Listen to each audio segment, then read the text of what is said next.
waiting for.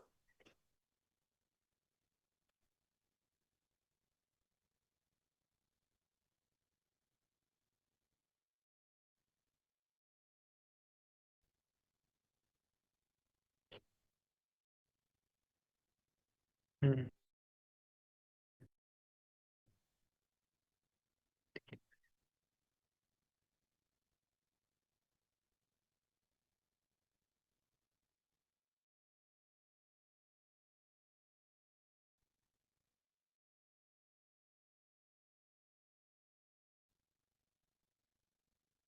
दो ही बची हैं, मैं और तुम. Wait, okay.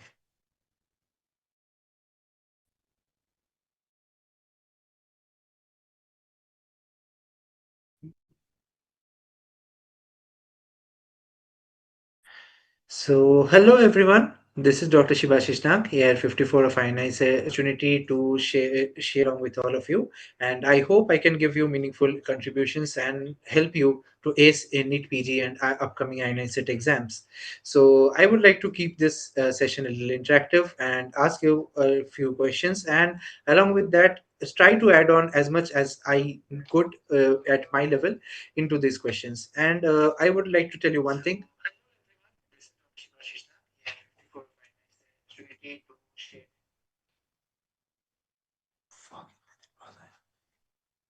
हेलो. ओके. अभी क्या करना है? चल रहा है ना?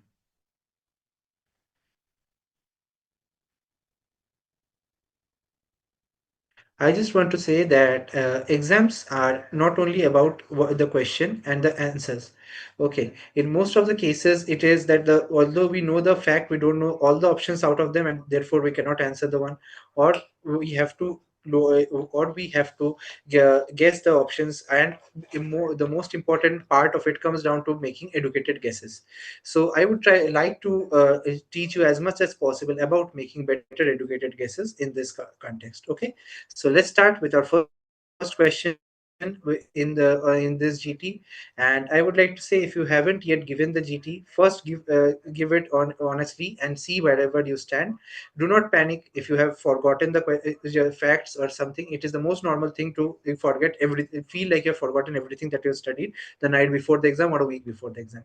So just keep revising, and if you learn anything new in this, just add this to your notes. Okay. So the first question is, which of the following statements correctly describes nitroimidazoles? But in which the options being metronidazole inhibits if we come to the options, the first thing that we notice is that metronidazole is a product which is converted into its active form by the bacterial nitroreductase enzyme, which is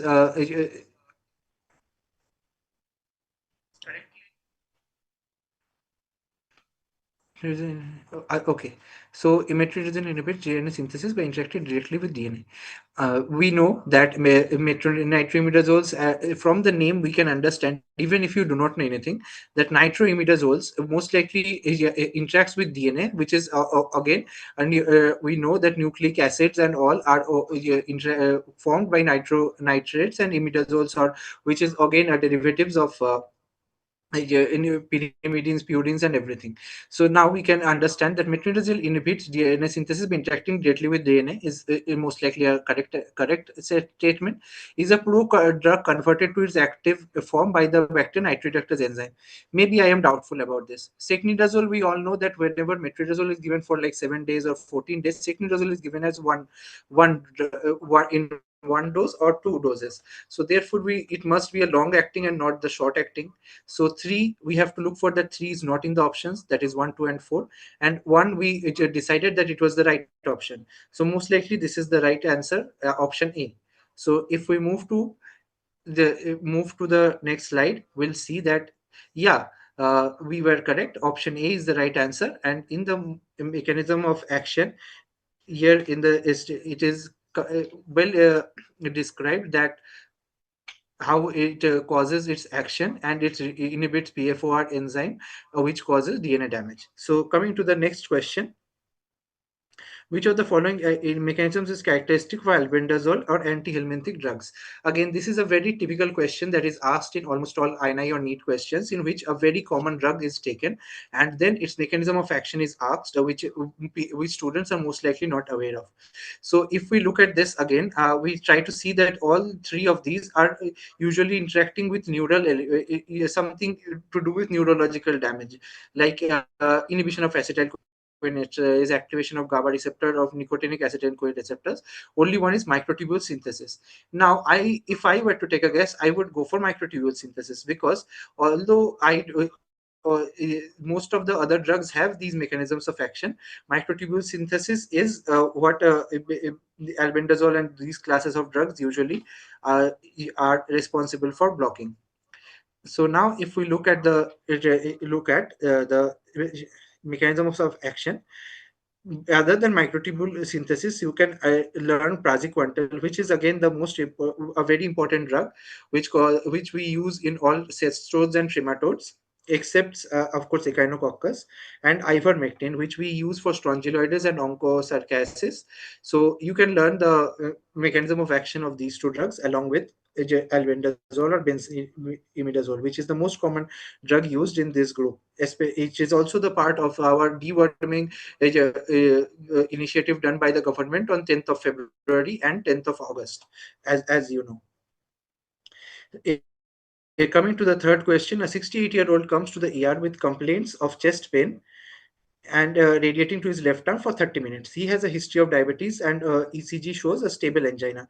Now, glycerol trinitrate was administered. Suddenly, this has become a pharma question from a medicine question, which we were expecting it to be.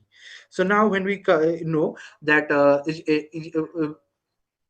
it's a glyceryl trinitrate, all the nitrates they release NO. And now, how does NO act? NO is the drug which NO forms CG, actually inhibits the degradation of cytosolic CGMP, and not thus okay, no, it donates nitric oxide, which activates the guanyl cyclase, thus increasing cytosolic CGMP, which seems like the correct answer, because we this is the mechanism of action of the nitrates. Along with this, in the explanation also, we can see that the other drugs are also given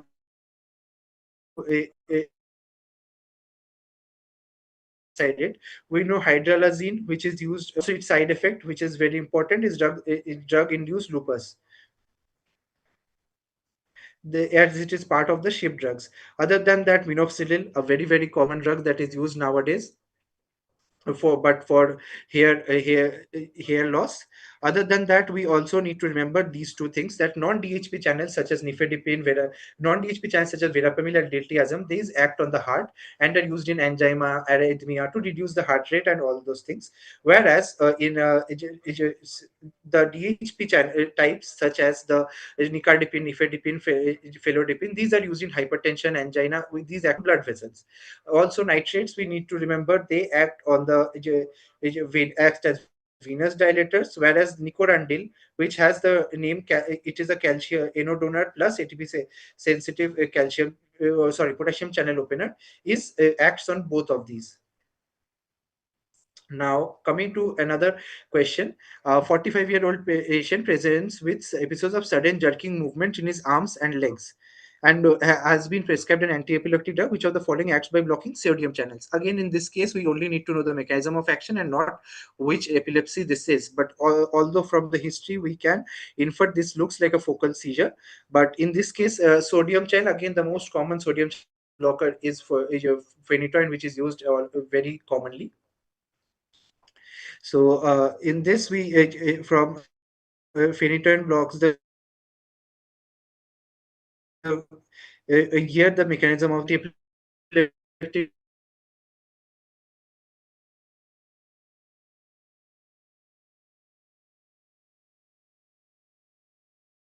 important chapter. We should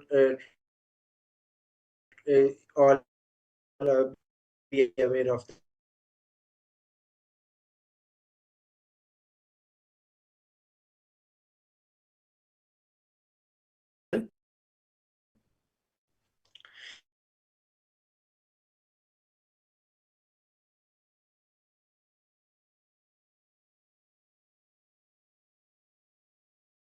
which that is ethambutol. Such as red green color, yellow vision is caused by digoxin, and blue vision is caused by sildenafil.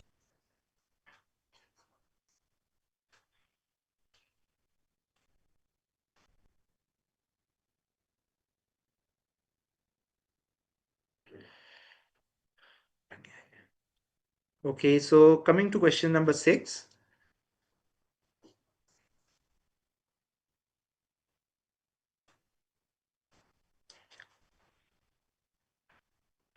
Coming to question number 6, the question here mentions that a patient admitted in ICU with meningitis shows Cryptococcus neoformans infection. What is the most appropriate drugs? We know that Cryptococcus meningitis is treated with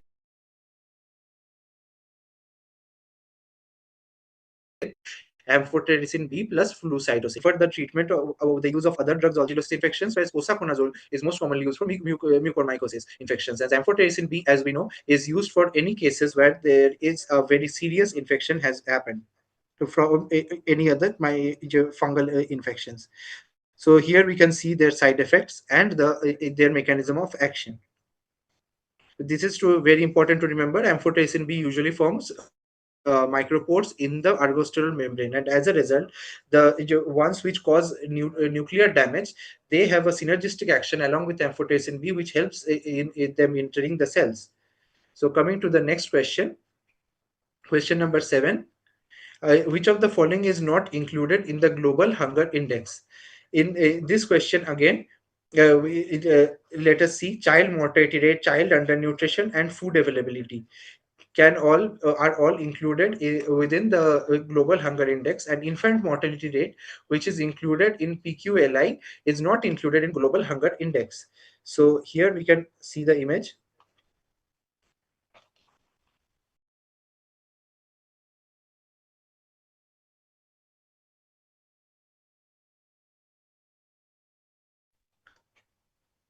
Here we can see that it is composed of child undernutrition, child mortality, and food supply or undernourishment.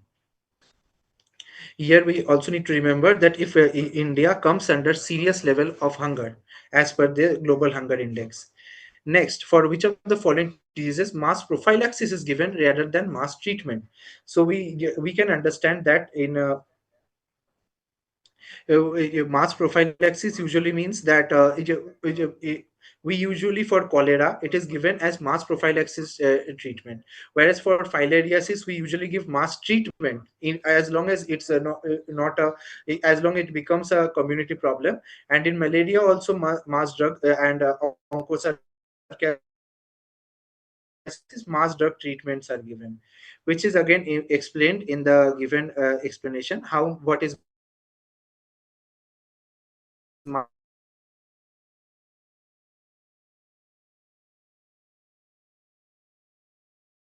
even for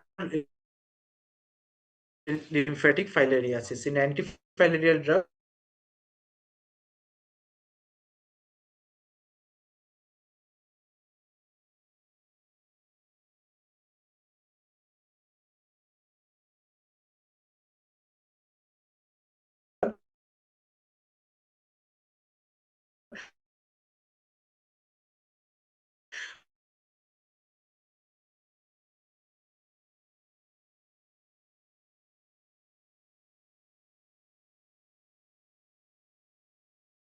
a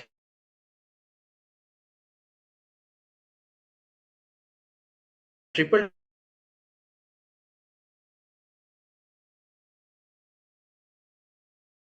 drug regimen is followed, which is which consists of DEC, which is and albendazole. Some question in which bonus, window, and dividend. So the internet connection seems to be a little more stable. We continue on, and here, as we can see,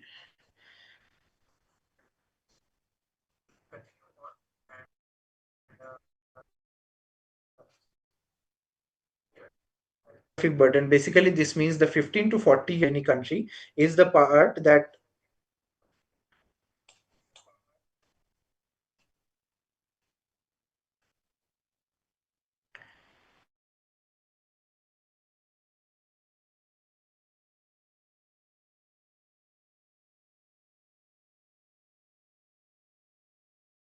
dependent population. So here we have to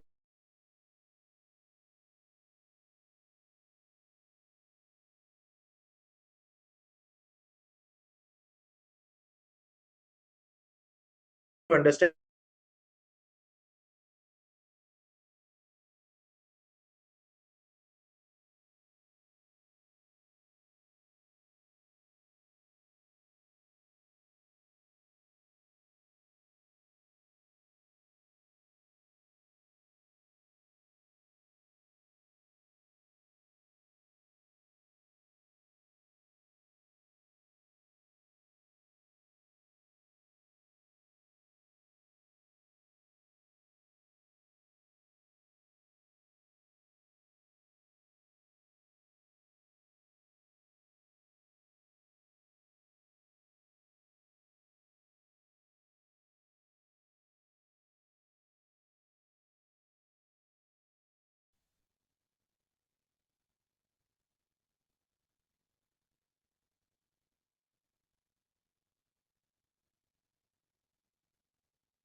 दिखा रहे हो वहाँ पे क्या दिखा रहे हैं?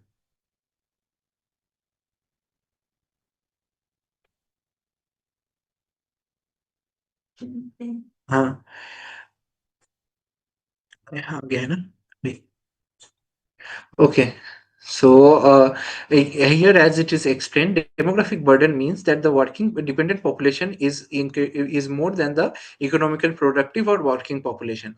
Demographic bonus means a phase in the nation's demographic in which the dependent population is less than the working age population. Then demographic window is refers to a period in nation's demographic structure when the proportion is working age population is at its highest, and this is the peak age of productivity and the where the GDP is highest for a country. And demographic dividend is growth driven by the growing population of working age populations in the given country. So, coming to the next question, a 25-year-old woman presents with rash that started as small itchy red bumps on her trunk and has now progressed to fluid-filled blisters. The moment we hear fluid-filled blisters from small itchy red bumps, the first thing that should come out to our mind is chickenpox. And when chickenpox is involved, the most common neurological complication. So here, if we try to go back and think that what is chickenpox, VZV, that is HSV4. So yes, herpes virus 4. So again, in herpes, we know HSV causes encephalitis, HSV1. So therefore, maybe encephalitis could be the answer for this question if we do not know all the other options. Okay, so here encephalitis is the right answer. And so if we look back at the here the classic appearance of dew drop on rose petal appearance is shown, and other than that, race syndrome or the other possible complications are also enumerated. Along with this, the congenital varicella syndrome, which is again is shown, in which we have to look at psychiatrical rash or this particular term, and we have to identify that it is due to varicella zoster infection in children. Now, coming to the next question, which of the following chemicals was released during the Bhopal gas tragedy? This is a more of a history question than anything else. So here the answer would be methyl isocyanate. If you know any of you have seen the Railwayman series, which is a very good series, I would suggest everyone to see. There you would see the definite effects of methyl isocyanate on the people and the population of Bhopal on the fateful night. So the different kinds of problems that it can cause, although not very important right now, it could be that cough, dyspnea, chest pain, lacrimation, eyelid swelling, and unconsciousness, and if it progresses, cardiac arrest and death. Now the other is that in mountains region, many residents suffer from endemic goiter, which is a very true statement. Now we need to understand that why living at high altitudes causes the prevalence of goiter in these residents. To understand that, we can also like explain what are the different these different words mean. Multifactorial causation can be that, such as why do we Indian population have more diabetes or more obesity. That can be countered as multifactorial causation. Okay, the diet, the genetics, and everything is involved. In spurious association is two are which do not actually have much of an association. Here in the explanation it has been well explained that appears to be due to a chance, or when there is no actual evidence that there is an association between them. In direct association, again it is 1:1, such as cigarette causing lung cancer, or teratogenic infections causing birth defects. But here in indirect causation, we can also say that there is a confounding variable in between, which is actually causing both of them to be linked, but which is linked to both, but there is no direct communication in between these. This could be this in this case, that confounding factor is the high iodine deficiency, which is seen in upper altitudes, in the soil, in their water, food, and everything, which actually causes the goiter. And again, it is due to high altitude that there might be iodine deficiency, and as a result this is there, but there is no direct causation between high altitudes or lack of oxygen or anything else along with the goiter. So coming to the next question, here when I saw the question at first, my first reaction was, where is 15 minutes and 15 psi? Because that is what we usually learn, less than 120, not 121 degrees Celsius, 15 psi and 15 minutes. But that option was not here. So now, which of the following with their correct values for standard autoclaving procedures? So if we look back at that, then it should be that A could be 2 and 3. A is not matched with A 2 and 3.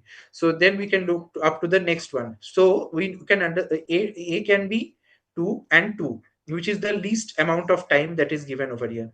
So it can be option A, or it can we have to for that understand. But okay, so here the answer will be based on these, which are the different types of timings that are required. Okay, so at 121 degrees Celsius and 15 psi, we would require the maximum amount of time for autoclaving, right? So as we increase the time and the pressure, the time as the temperature and pressure, the time would decrease. So if we look at that trend in this given options, a yeah, which 121 degrees Celsius, 15 psi would require the maximum time, that is 1. So option A is ruled out. 135 degrees should require the second highest amount of pressure, that is 31 psi, and therefore the second highest, that is 3. So is B 3 an option? No, we don't have that too. So next comes 149 degrees Celsius with 52 psi, and the least time that is 30 minutes. So C 1 and 2. Is there an option? Yes. So option D should be the right answer, that is C 1 and 2. So here we did not know the answer at all, and we derived that from the all the other options given. Now, under which initiative are acute respiratory illness, malnutrition, diarrhea managed? Again, a very common question, and we also know each of the guidelines, the risk factors, and when to refer them from PHC, to which are all defined under IMNCI. That is Integrated Management of Neonatal and Childhood Illnesses. Here we can also learn the logos, or try to learn all the logos as much as possible. As you saw, for the last few years, they have been giving a random logo and asking which program this belongs to. Okay, so here, especially for pneumonia, we should know that which are the risk factors, and because SARS and IMNCI define different red flag and serious illness markers. So now we come to the next question, that is identify the primary air pollutant. Now here we have to know what are primary and secondary air pollutant. Primary air pollutants are ones that are present directly released into the environment because of our actions, whereas the secondary pollutants are produced by their interaction within the environment. So lead is something which is produced by earlier produced by petrol and is produced by factories. SO2, NO2, of course, are the very important, and CO. So we can understand that 1, 3, 4, and 6 are the primary pollutants, whereas ozone is actually a protective one, but also a pollutant and is produced by interaction of oxygen, and methane is also produced within the environment. So coming to the next question, which of the following factors is true regarding the spread of dengue infection? Again, we know that in dirty water bodies, Culex mosquitoes breed, and they have a short range of 100 meters. So the answer, this one should be Culex mosquito. Survive best in humidity of 40 to 60. I am not sure about this because most mosquitoes maybe survive somewhere in this somewhere in this range in our country.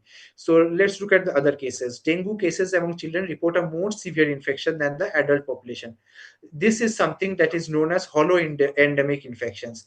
With this, we need to know hyperendemic infections are the infections that are specifically raised in a certain population, such as malaria or tuberculosis in our population, whereas something that affects children more is known as holoendemic. But this is not actually true in case of dengue, as both of them are almost equally affected.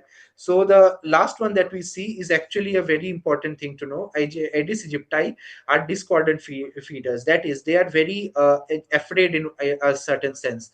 So they keep feeding on one. They do not complete their feed in one person only. So as a result, they bite multiple people and cause spread of dengue in multiple of them. Okay, so as most of you are answering correctly, the answer is C. And if we see, you can also learn the incubation period of at least a few, or at least these three. That is Aedes, Culex, and along with that, the Mansoni. Or which also along with that, we can understand that their ranges and how we to differentiate their images of their larva or the adult mosquitoes from each other. So at least see that once before going for the exams. So now coming to the next one, why was trivalent OPV vaccine changed to bivalent oral polio vaccines? Now, the answer for that lies in the fact that it was we know wild poliovirus means that wild infection, and wild infection is not something that is seen anymore, as polio has, although not been completely eradicated, but it wild infections are not seen anymore since 1990. So therefore this is not the right answer. In bivalent was cost effective, it may be, but that also doesn't seem to be the main reason. Bivalent was more effective in providing against, again, how can it provide immunity against all three if it has only two strains? So this seems to be the right answer. We know there are two types of infections, VDPV, that is vaccine derived poliovirus, and the VAPP, vaccine associated paralytic polio. So VDPV is caused most commonly due to type 2, whereas VAPP is most commonly caused due to type 1.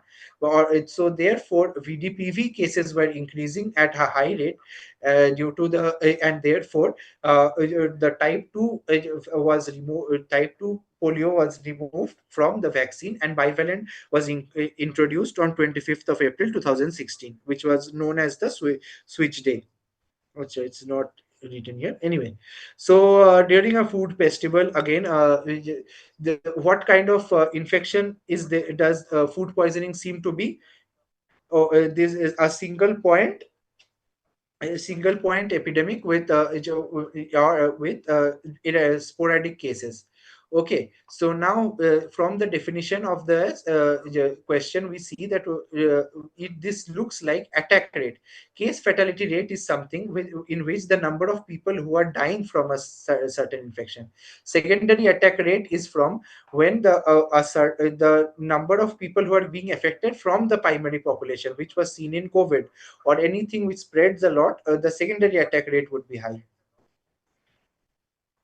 And a prevalence rate is something which is the number of cases in the population already present at at any time of study, and not directly dependent on the outbreak. Only the incidence cases are added on to the prevalence cases in that case.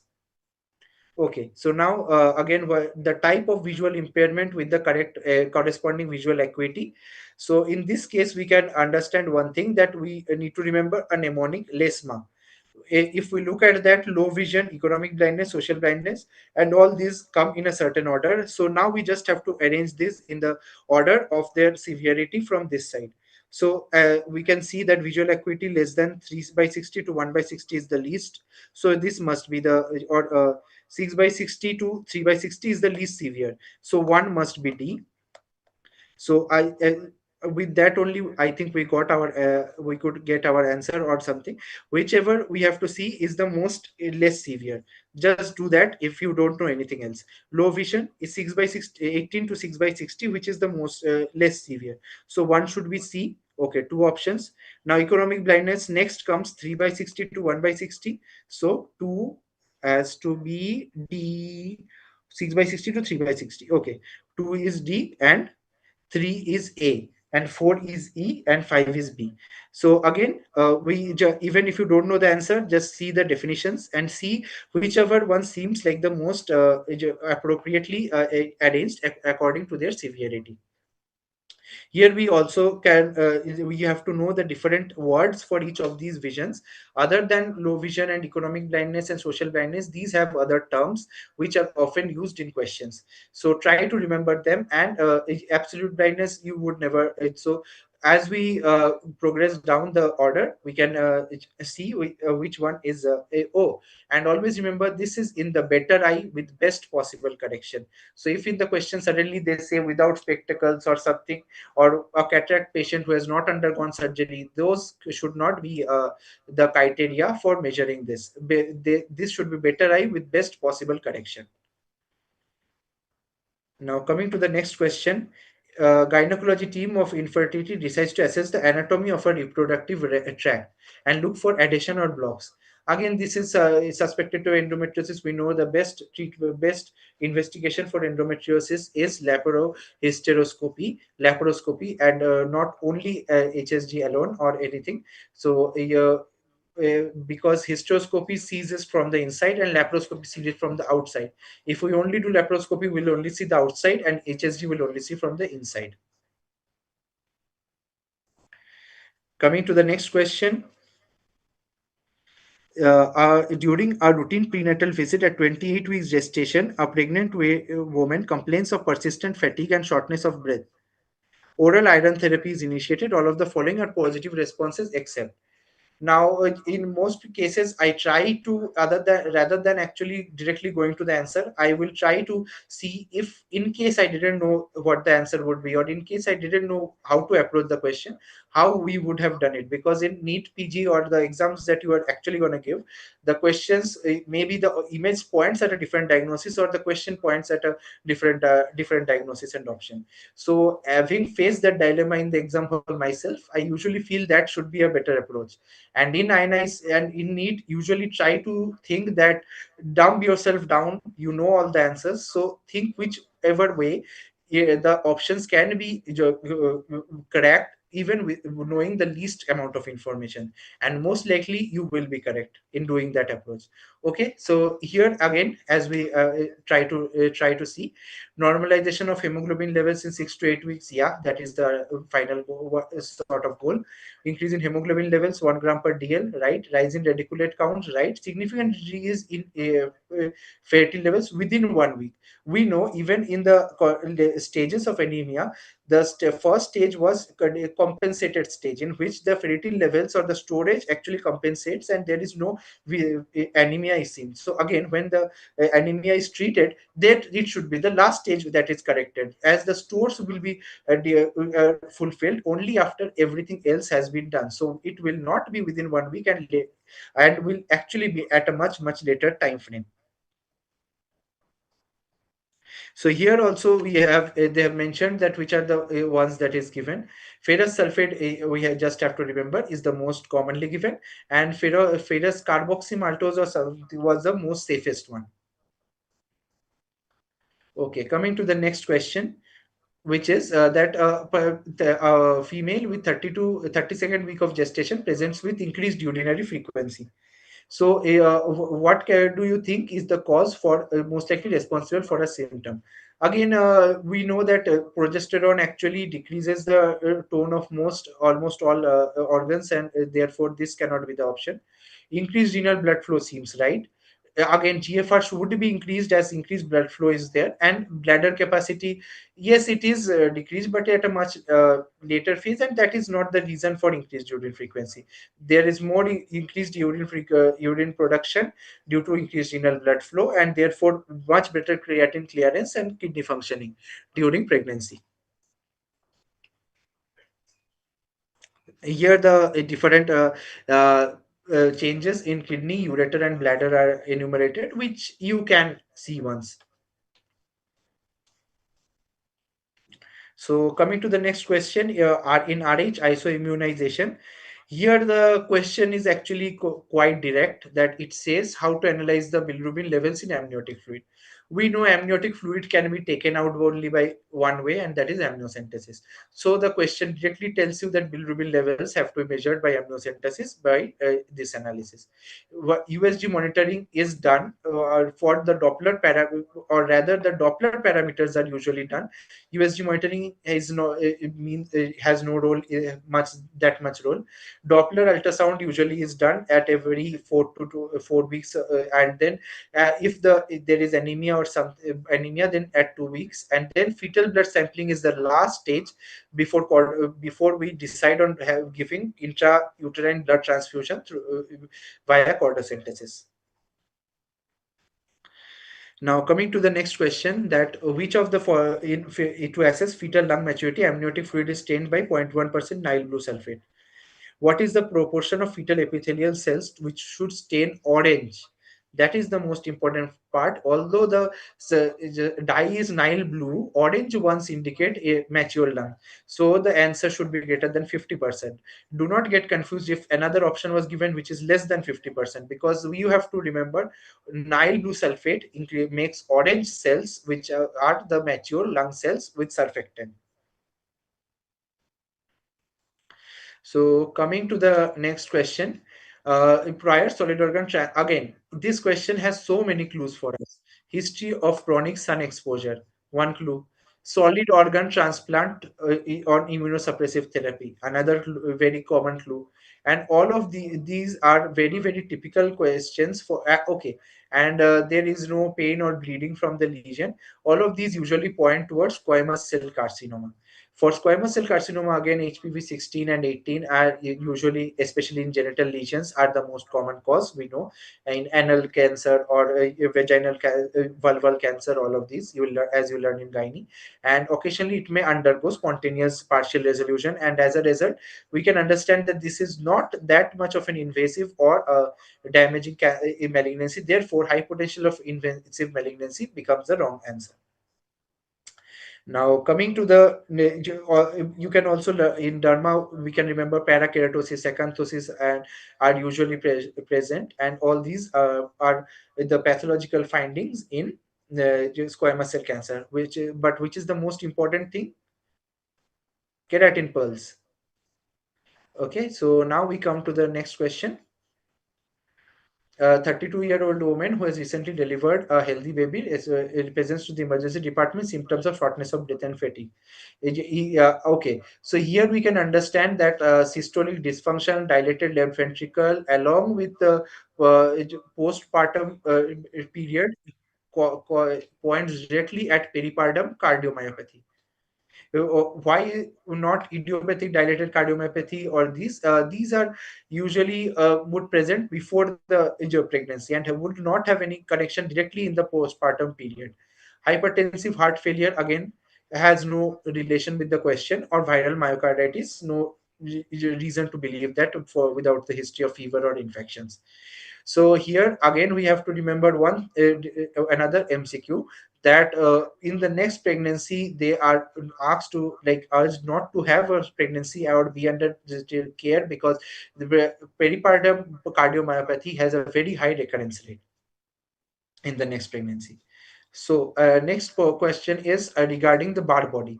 We know what is bar body, that when one X chromosome is already present, that's next, if there are any other X chromosomes, all of them become bar body. So in males we have only one X chromosome, so it should not undergo become a bar body. In female there is one X chromosome, and again, so the other one undergoes a bar body. In Klinefelter XXY, so one bar body. In Turner, X0, only X, one X, so no bar body. So which one is incorrect? Option A, normal male. Okay, so coming to the next question, a 29-year-old woman presents with lower abdominal pain and vaginal spotting at 7 weeks, and USG confirms ectopic pregnancy.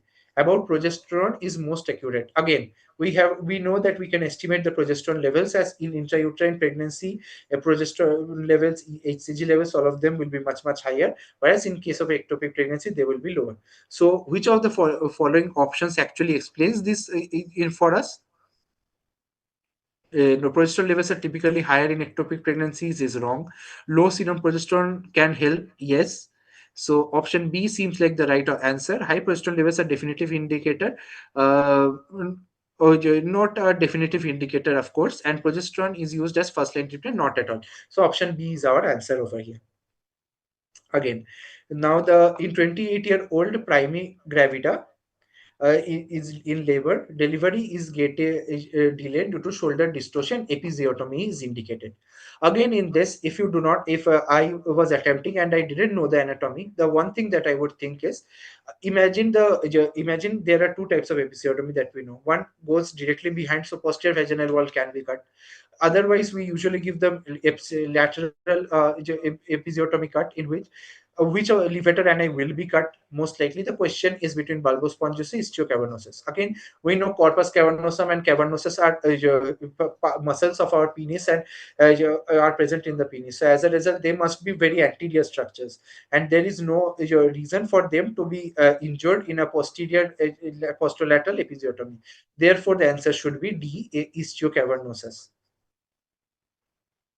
So you can learn the different muscles that attach at the perineal body, the 8 muscles that are attaching, and which is a very important question. So other than that, when is the ideal time it is given? This is a important question, that is before crowning, when 3 to 4 centimeter of the fetal head is visible, but it has not yet come out, to minimize the bleeding and maximize protective effect. When to also remember that it should not be given always given, only in cases of anticipating perineal tears, such as big baby, face to pupil delivery, breech, shoulder dystocia, or when we are trying to instrument delivery. In only these kind of cases, we should give episiotomy. Do not get fooled by what you see at your colleges. That is not the actual guidelines. So now coming to the next question, again this is a very mnemonic based question, which can make the question very easy or very difficult. So with early realization and ambiguous genitalia, we'll also see a similar question, I think, later on. In early realization, ambiguous genitalia. Laboratory tests show levels of raised levels of ACTH and F17 hydroxyprogesterone. So we can understand that early virilization, ambiguous genitalia, with no mention of raised BP. Since there is no mention of raised BP, we know the mnemonic that the first, as we can see in this table also, that the first alphabet is not one. So therefore, most likely in these in 11 beta hydroxylase and 17 alpha hydroxylase deficiency, BP will be raised. So these are out. So the only one in which the second one is raised, that there is virilization, that is the second one is one, but the first one is not, is 21 beta hydroxylase deficiency, which points towards the given question and is the right answer. Here you can see the different hypertension and hypotension. Any mention of these should be noted down, for they point towards a particular enzyme, and the other thing that you have to note down is virilization. Only these two can directly point towards whichever enzyme is deficient. Okay, so now coming to the next question. Which of the following substances play the most a crucial role in establishing and maintaining the hyperosmotic medullary interstitium? Again, something that is a NEET level question, that urea it maintains the hyperosmotic medullary interstitium, and we know that as we go through the medulla, the concentration increases with the loop of Henle and vas. Again, here we have to know the exchanger, which is the exchanger, that is the vasa. I think the vasa recta was the exchanger, and which is the forms the gradient is the loop of Henle. Okay, so coming to the next question. Here again, let's say I do not know what this question is. I just know one thing, that the rate limiting step for cholesterol synthesis was HMG-CoA reductase, in which mevalonate was formed. So as a result, I know mevalonate has to be at the first. So one and these two remain as our most potential answers, 1 2 3 4 5 or 1 3 5 2 4. So now again, we see that these all are sterols. So most likely these all are come later on than squalene, which seems to be the first ringed compound, but not yet sterols have not been formed. So 1 followed by 2, we get our answers, that is option A. Although I didn't know the rest of the options, I could rule out and derive at the right option. So here we see that HMG-CoA reductase forms mevalonate, and then we have IPP. Can anybody tell me why IPP is the very or farnesyl for pyrophosphate is very important? Well, if we all know, farnesyl pyrophosphate is actually the enzyme that is affected by bisphosphonates. Okay, so this farnesyl pyrophosphate step is therefore very important. Okay, coming to the next question. This is a very tricky question actually, because here if you see, the question says that history of asthma and comes to she is having breathing difficulty, blood gas analysis shows high level of carbon dioxide. Okay, so usually if the patient should have been in asthma and hyperventilating, what would happen? There would be low levels of carbon dioxide in the blood, and due to carbon dioxide washout. But here we are seeing that carbon dioxide is very high. So this, despite increased ventilation. So although there is increased ventilation, instead of having type 1 respiratory failure, we are having type 2 respiratory failure. So this points towards that the increased ventilation is not compensating for the carbon dioxide. So what can be the other reason that despite ventilation carbon dioxide not getting washed out? There must be deficient blood supply to our alveoli, right? So now we come to the different options. Increased alveolar dead space due to poorly ventilated but well perfused. If it was poorly ventilated but well perfused, again there would be carbon dioxide washout. So this should not be the answer. Increased alveolar dead space due to poorly perfused, well ventilated should be our answer. Okay, and anatomical dead space could have been the answer, but that does not explain that the current scenario, and a reduction in anatomical, no, there won't be reduction, there will be an increase in anatomical dead space due to this narrowing of the airways. Okay, so coming to the next question, carbamoyl phosphate synthetase. Again, a very important enzyme that we have to remember, CPS1 and CPS2.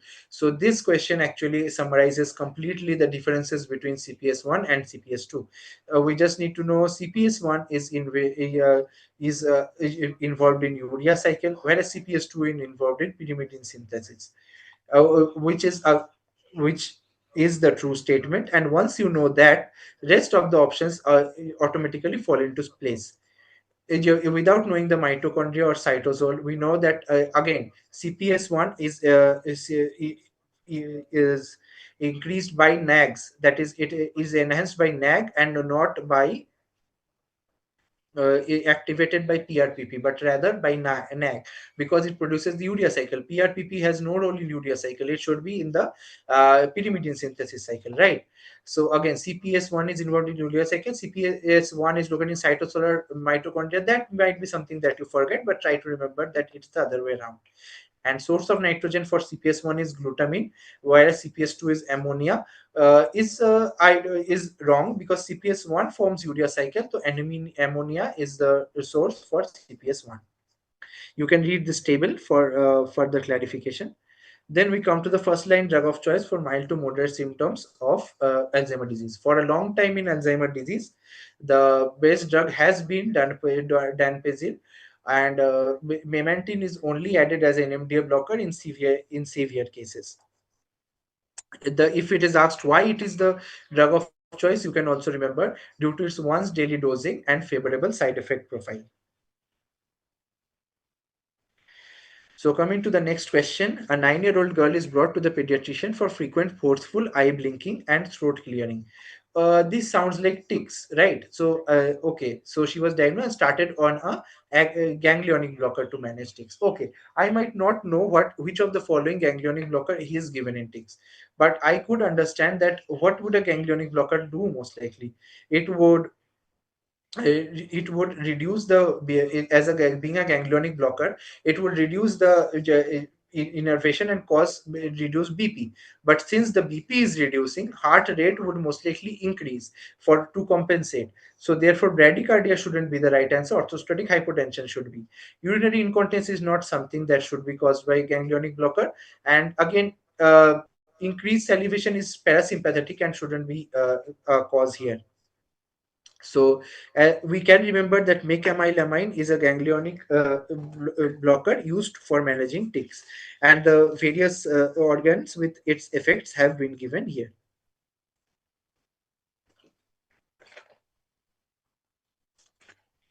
Coming to the next question for ECG, we know that the drug that should be given at the okay, atenolol has no role in in a segment ST segment depression.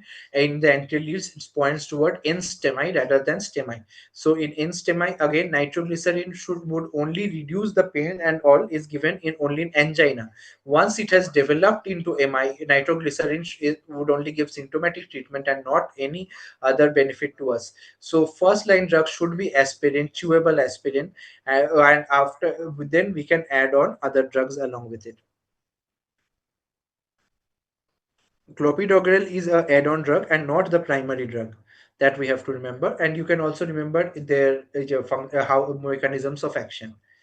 So a 70-year-old woman comes with complaint of sudden onset of pain and swelling in her and redness in her left calf. She has difficulty walking and standing for the past 2 days. She has a history of hypertension and high cholesterol, which is managed with diet and medication. On giving which of the following drugs will we need to monitor her clotting time for? Now here, most of us would usually start looking at the options, but rather than that, try to diagnose what this patient has, because the patient has from the history we can understand she has DVT, which is the drug of choice for DVT, heparin. So in heparin, do we need to monitor the clotting time? Well, you can. We usually do monitor the clotting time in heparin initially. After the dose is decided, we need not keep monitoring. So therefore heparin can be the answer in this question. Again, altiplase is a clot is given to break down clots, not indicated here. Aspirin is given for arterial or clots, which is again not given here. This is a venous thrombus in which heparin should be the drug of choice, and therefore heparin is the correct answer over here.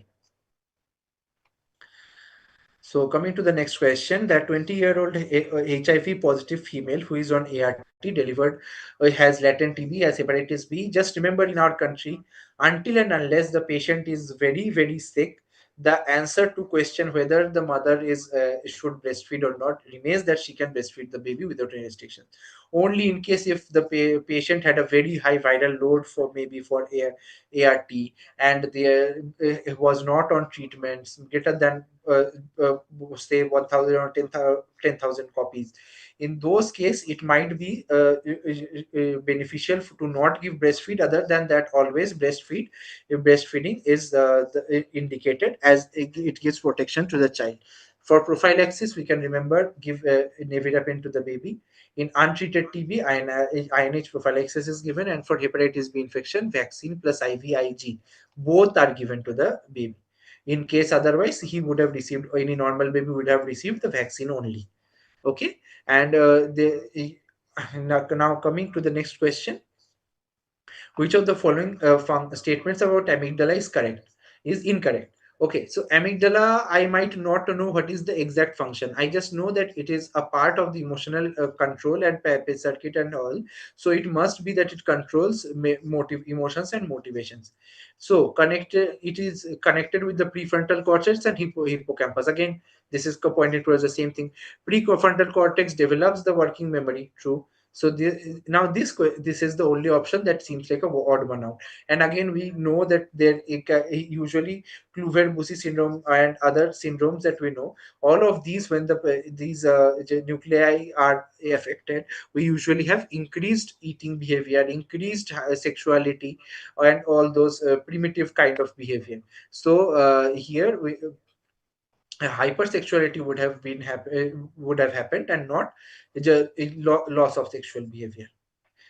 So the next question is, which of the following TC intermediates is not formed by glucogenic amino acids? Now, glucogenic amino acids usually, if you see the cycle, enter at multiple points within the TCA cycle, and you can remember the various ones that enter. So the only step in which there only, or I should say, the or in the given options, the step in which nothing enters is isocitrate. So if we look at the here, it has been explained that glucogenic amino acids give rise to the alpha ketoglutarate, succinyl fumarate. Then other than that, with transamination, which ones are derived? Only which ones do not for which that is which ones do not form any form of glucogenic amino acids are leucine, isoleucine, and which is the third one, guys?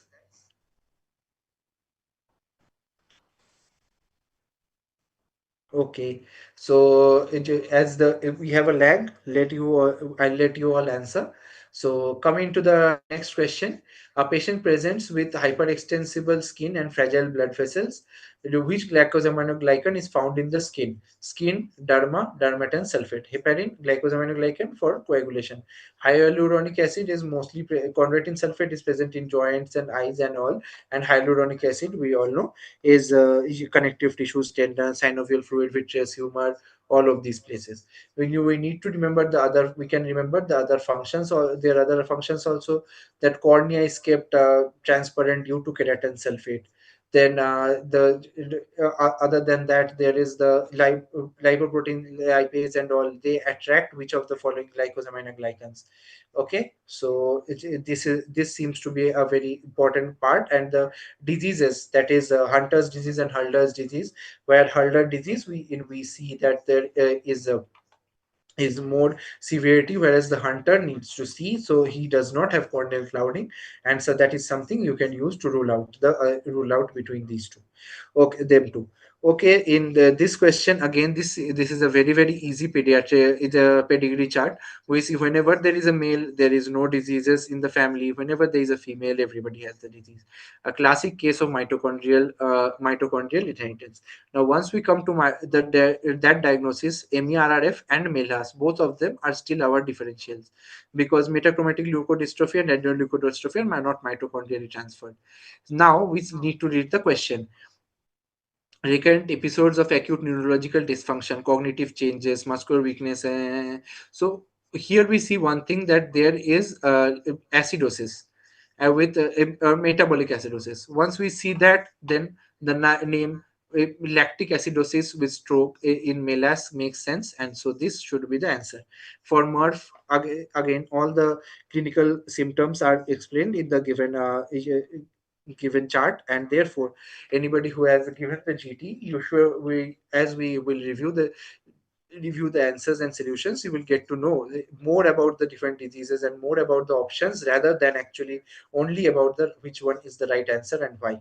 Because remember, the next time in the questions, they wouldn't be giving you exactly the same question or the same things, but the knowledge that you gain from actually reviewing them and knowing the other options is what actually sets you apart. The GTs are not to know 200 questions, they are to know 1,000 questions just from the four options of each and every question that you attempt. Okay, now here Lon, we should know all the just these names. If you know, you can actually understand which of the in NEET, at least in NEET, that which of the following are mitochondrial inheritance. And if you know about these can be asked in INIs. So coming to the next question, which cells are primarily responsible for secreting neutral mucin that forms a protecting layer in the stomach? So we know that chief cells produce pepsin, enterochromaffin cells produce histamine, And your parietal cells produce the HCl, and therefore foveolar cells, neck cells, this is also asked which where it is present in the neck. These usually produce the mucin that protects our stomach and acts as a barrier. Now coming to the next point, they can also ask which is the most potent stimulus for releasing acid. The answer would be histamine. Okay. So now coming to the next question, a 45-year-old female with progressive shortness of breath, especially exertion, all of these usually with right ventricular hypertrophy, elevated pulmonary artery pressure is a pulmonary arterial hypertension. Now, which of the following conditions can predispose to her condition? Now, pulmonary arterial hypertension is actually of multiple types, as we know. It can be due to primary causes, primarily primary hypertension, or it can most commonly be due to heart failure, or it can be due to lung cases, as we all know the classification of different types of pulmonary arterial hypertension. So if we look into it, the high altitude, scleroderma, recurrent thromboembolic disease, all of them, or albeit different types of pulmonary arterial hypertension, can be the causes of pulmonary hypertension. Therefore, the answer should be all of the above. And here, such as lung causes, such as interstitial lung disease or recurrent thromboembolic diseases, how do they cause these diseases, has been well explained over here.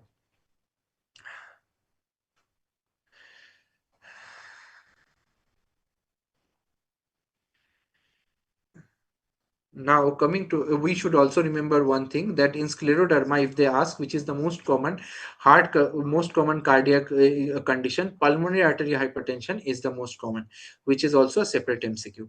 Now, which of the following statements accurately describes the pathophysiology of Carter-Jenner syndrome? Carter, again, let us look at the options, even if you don't know. CFTR gene, cystic fibrosis, not this question. Autosomal dominant inheritance pattern affecting the cilia in the respiratory tract. Maybe. Let's see the other options. Okay, characterized by an excess of cilia. No, not at all. The which of the following? Its primary defect involves dynein iron proteins leading to impaired ciliary motility. So therefore, it affects the ciliary motility and dynein iron proteins. Therefore, option C should be the right answer. We need to remember its triad, that is bronchiectasis, situs inversus, and sinusitis. Okay, and infertility in males is due to sperm dysmotility, whereas in cystic fibrosis it is not due to any sperm or problem, or it is due to absent vas deferens. Okay, so now coming to the next question. A 4-year-old kid is brought with complaints of periorbital ecchymosis, meiosis, and ptosis. CT scan reveals a tumor in the right kidney with calcifications. Okay, so now as we know that otherwise, if it would have been a neural tumor, we can understand that this is a neural originating from the blue cells or the neural tissue. So it can be of two types in this from this history: periorbital ecchymosis, meiosis, ptosis, either neuroblastoma or Wilms tumor. But since it is on the right kidney with calcification, this should be a Wilms tumor. Here again, it is explained through the histopathological findings. There are blue cells with scanty cytoplasm. So now, which of the following can be seen? Again, if it would have been a neuroblastoma, it should have been N mixed cells. So this is not the right option. Red gene or VHL genes are also not involved in this. So ALK gene mutation should be our right answer over here. And also we need to remember that what are the differences between proto-oncogene, that is the ones which when increase they cause cancer, and which are such as BRCA or P53, all of these which are mutations, they cause cancer because whenever they're inhibited, because they're inhibitors of the cancer. Okay, so we try to remember which ones are proto-oncogene and which ones are inhibitors of cancer. Okay, usually remember all the say whichever the syndromes are there, most likely they fall under the inhibition of cancer inhibitors. Okay.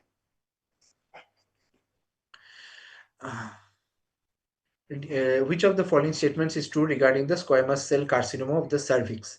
Okay, HPV 16-18 most common. This was also the question last year. The most common site of metastasis is the lung, seems right. E6 protein, again remember P53 before, then comes RB gene, therefore E6 E6 causes P53, E7 causes RBG inhibition. SCC is the most common histological subtype. So this seems right. So 1, 2, 3, and 4 seem to be right. Okay. So here 1, 2, 3, 4 are right, and this is the an histological image if you would like to see. Okay. So now coming to the next question. A 34-year-old woman with irregular menstrual cycles and difficulty conceiving reveals tall columnar epithelial cells with subnuclear vacuoles. Okay, with subnuclear vacuoles, most of us would have been comfortable marking secretory phase, but now there it has been differentiated into early secretory phase and late secretory phase. In early secretory phase, we need to understand that they see as it progresses, the cells, the nucleus gets goes higher up. So in proliferative phase, we didn't see this. In early secretory phase, there is subnuclear. The vacuoles are present. The vacuoles go up and up, and it take up more of the space. Okay, so early secretory phase there is subnuclear vacuoles, whereas in late secretory phase it is above the supranuclear vacuoles. So therefore, the answer should be early secretory phase in this particular question. Now, this is the particular point that you need to remember. In late secretory phase, the sawtooth appearance is seen. Okay, now in the next question, diabetic male presents to hospital complaining of chronic abdominal discomfort, unexplained weight loss over the past few months. A palpable firm mass was detected on the left upper quadrant upon physical examination. Okay, so left on the left upper lobe of the kidney, something was discovered. None of these points usually help us. Okay, the main helping point over here is the histopathology image. In the histo image, we can see a central stellate scar. A central stellate scar is the only thing that is pointing towards a renal oncocytoma. It is a benign tumor in greater than 50-year-olds arising from the integrated cells of the collecting duct. Other than that, the other questions could have been answered, but we also need to remember the histopathological differences between chromophobe cells, chromophobe RCC, and renal oncocytoma. In chromophobe RCC, we see a classical plant cells, and renal oncocytoma, benign looking oncotic cells. Okay.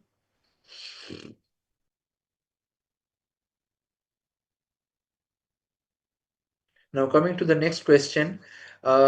Okay, so here if we look 1, 2, 3, and 4, let's try to identify what these are. Although if in the examination this question came, we should directly look at which one is it and save our time. Okay, so here it is one looks like Leydig cells which secrete testosterone. Two looks like the Sertoli cells at the base, which is actually the one responsive, one which is asked in our particular question over here, maintaining the blood testis barrier within them.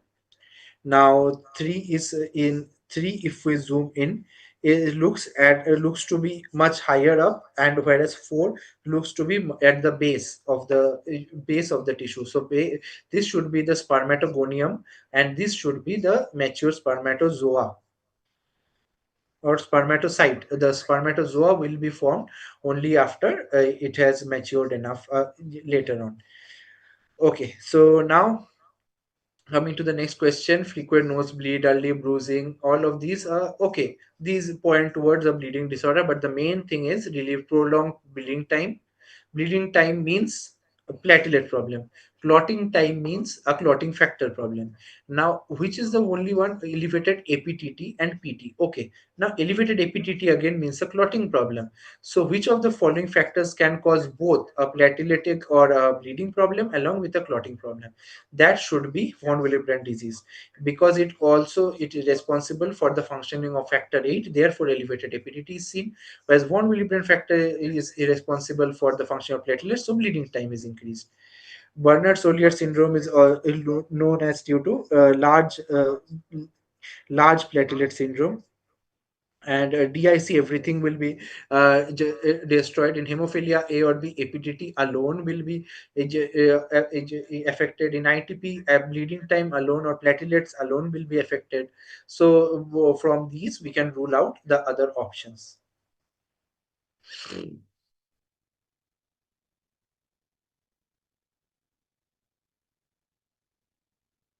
Coming to the which are combination of ECG leads, this is a very important question, I would say, because this is something I didn't know before this, that leads 2, V4 and V5 are supposed to be the most important leads to identify the intraoperative myocardial ischemia, because as we can see, lead number 2 is optimal for monitoring the visualization of the P wave, that is the atrial area.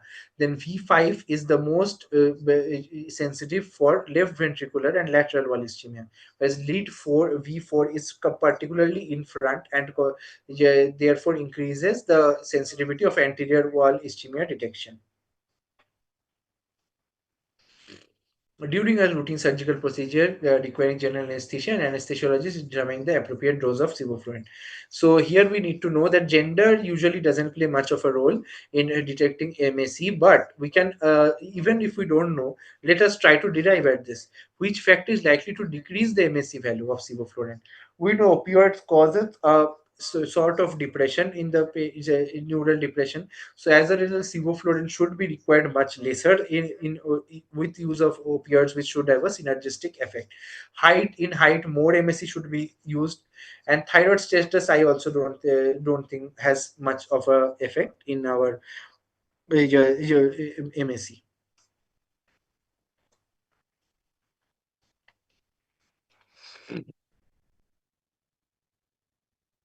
Okay, a 32-year-old woman is on the surgical table for LSAS. The anesthetic feels a snap. So for this, we need to know which are the layers that is which we cross to enter. And again, of them, the most strongest is ligamentum flavum, which is responsible for causing the snap. That is option D. LIF, that is supraspinous ligament, is then interspinous ligament, then ligamentum flavum, and we entered into the epithelial space, dura mater, arachnoid matter, and we reached the subarachnoid space with CSF.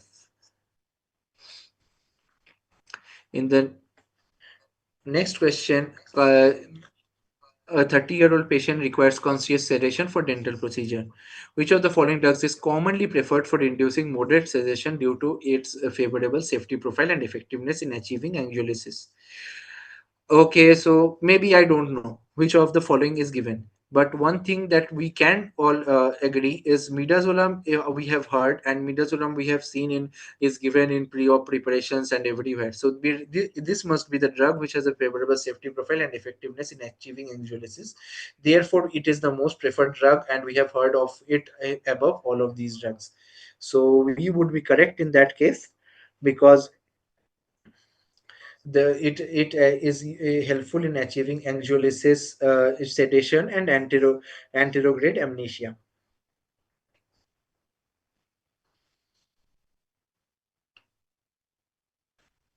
Now coming to the next question,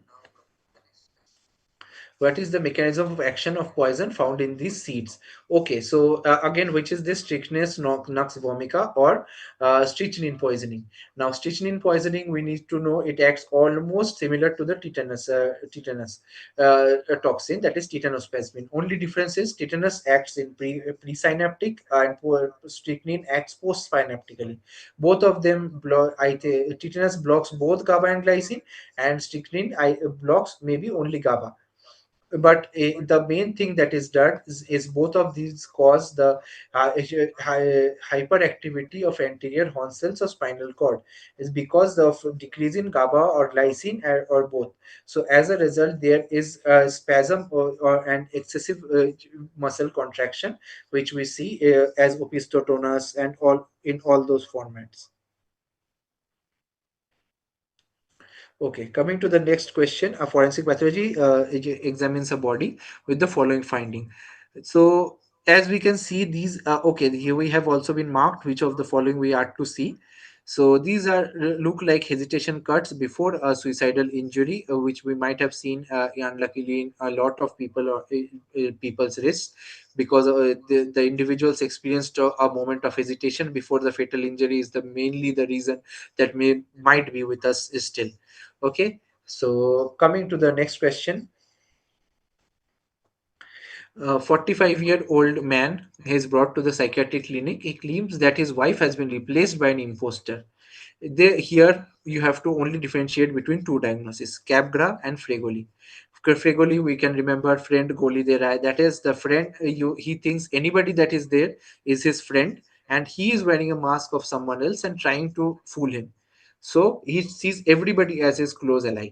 So that is Fregoli. But here he is skeptic. He is not accepting them as his wife. So that means Capgras. This is a case of Capgras syndrome where the person knows the other person but still feels that she has been replaced by another person that he is not familiar with. Seizure affective disorder, of course, is a different spectrum in which we see, along with schizoid, we see mood symptoms such as depression or mania. Now, coming to the next question, upon arrival at the hospital, in a patient or declared already dead, which of the following actions is incorrect? So,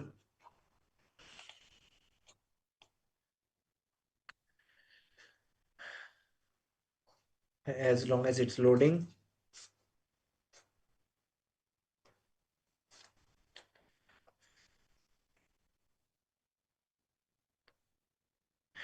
Okay, let us keep discussing the question as long as if the slide is loading.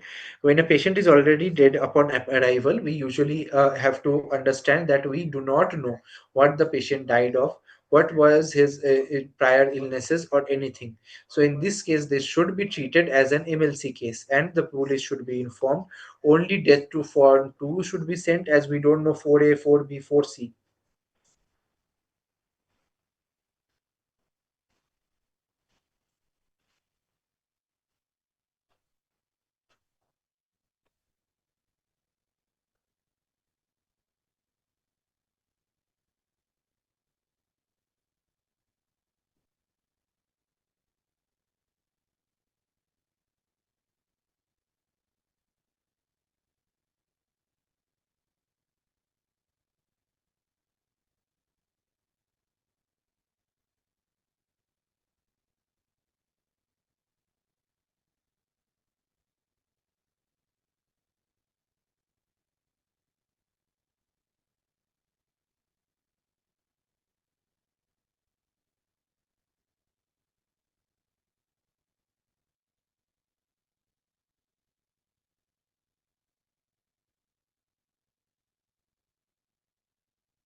Hello. हाँ, हाँ भैया, ये screen share बंद हो गया अचानक से।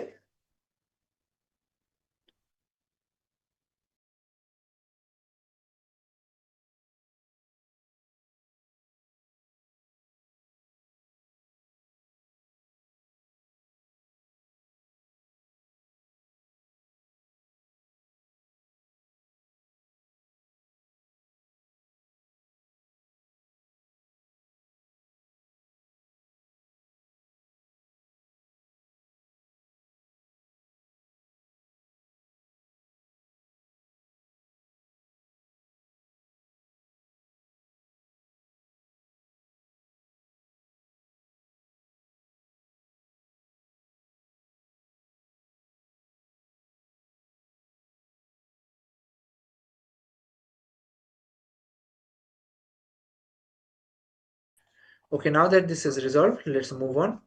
Uh, when a patient is already dead upon arrival at the hospital, which of the following actions is incorrect? Okay, so this should be treated as an MLC. We should inform the police. We do not know how the patient died, what happened to him.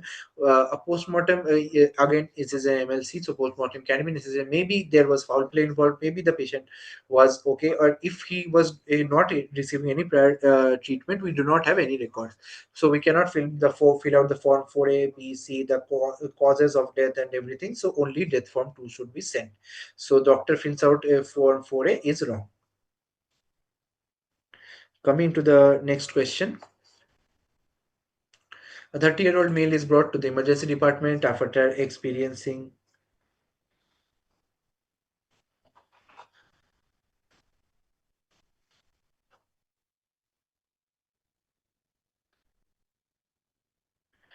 uh, Khushi, I will try to reply to your doubt as soon as possible. Is basically uh, scores do not matter. Your seat matters, whichever seat you want to get and whatever your branch you want to take. So at the end of the day, not everybody needs to get a 170 correct or 180 correct. I wanted radiology, so maybe I needed to, or I wanted to.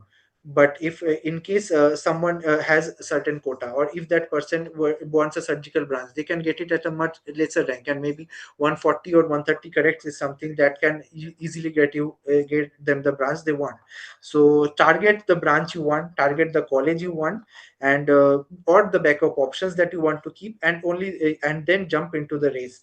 There is no reason for everybody to panic and think that they need to get a very high rank or a very high number of marks to get whatever their dream branch is. And at the end of the day, whatever branch you take, most likely initially you will not like what is happening around you, and you will be very stressed, very busy. Today only, before this, I had a duty, and I go like, I have been working till 3 or 4. I have made this PPT till like 5 a.m. in the morning, and so these are things become very normal in your residency. So just choose a branch that you are willing to just give a lot of your time and efforts to, and it won't feel like a pain. That is the only thing you need. So maybe you, at this stage, rank and everything feels like everything that you need.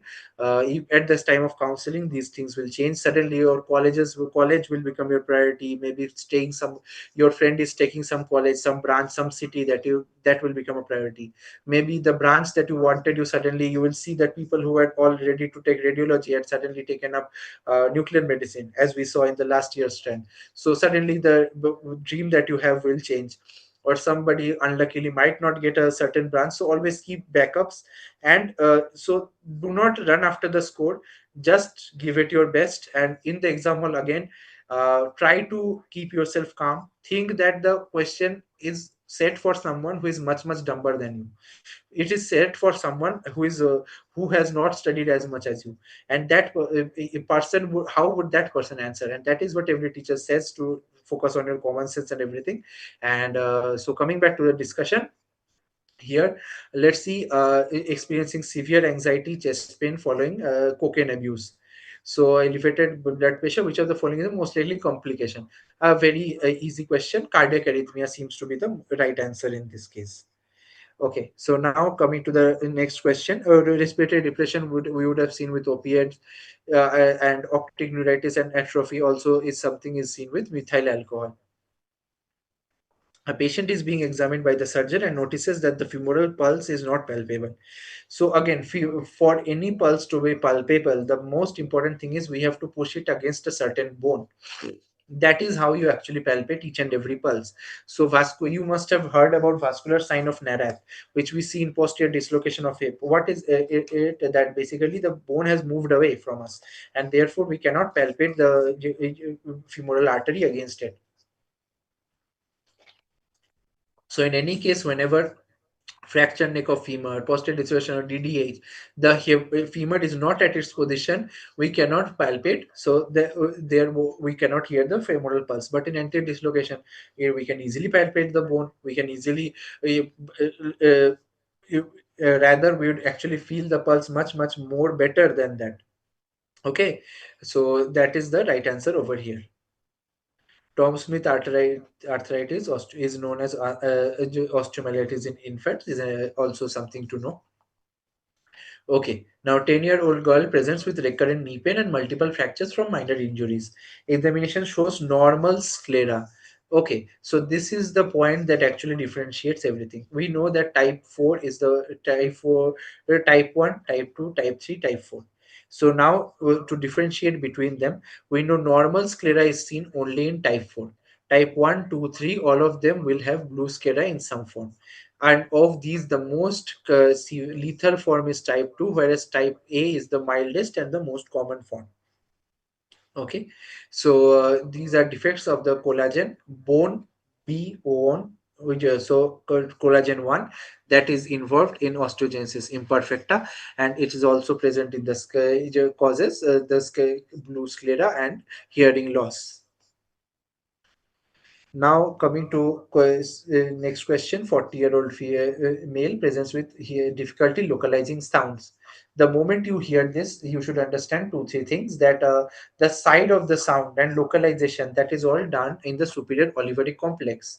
This is like most common answer that you would see in a lot of questions about the auditory pathway. Okay. Other than that, also the vertical orientation etc is done by the horizontal orientation and all is done by the pinna, and the vertical orientation is again decided by these are pinna's orientation and superior olivary complex are the two factors which determine the direction of sound for us. Okay, so coming to the next question, that 62-year-old presents with sudden onset left-sided weakness affecting arm and space. Why is it he told here that the intact in lower limb?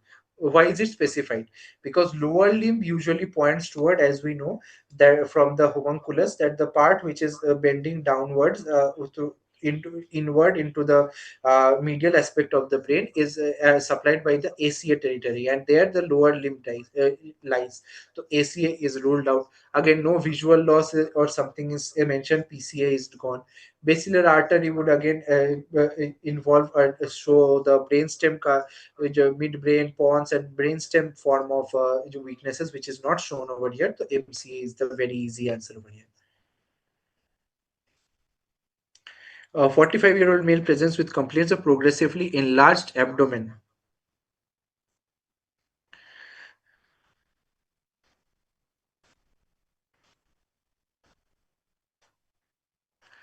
In splenomegaly, which prevents the downward displacement of the spleen in this case. So if you do not know the anything, just think that which is just below the spleen, that is the colon, which is just above the spleen, that is the diaphragm, that is the phrenic. So phrenicocholic ligament forms like a barrier for it to move downwards, and as a result it moves medially towards the umbilicus. Gastrosplenic ligament would be medial and would not stop it downward.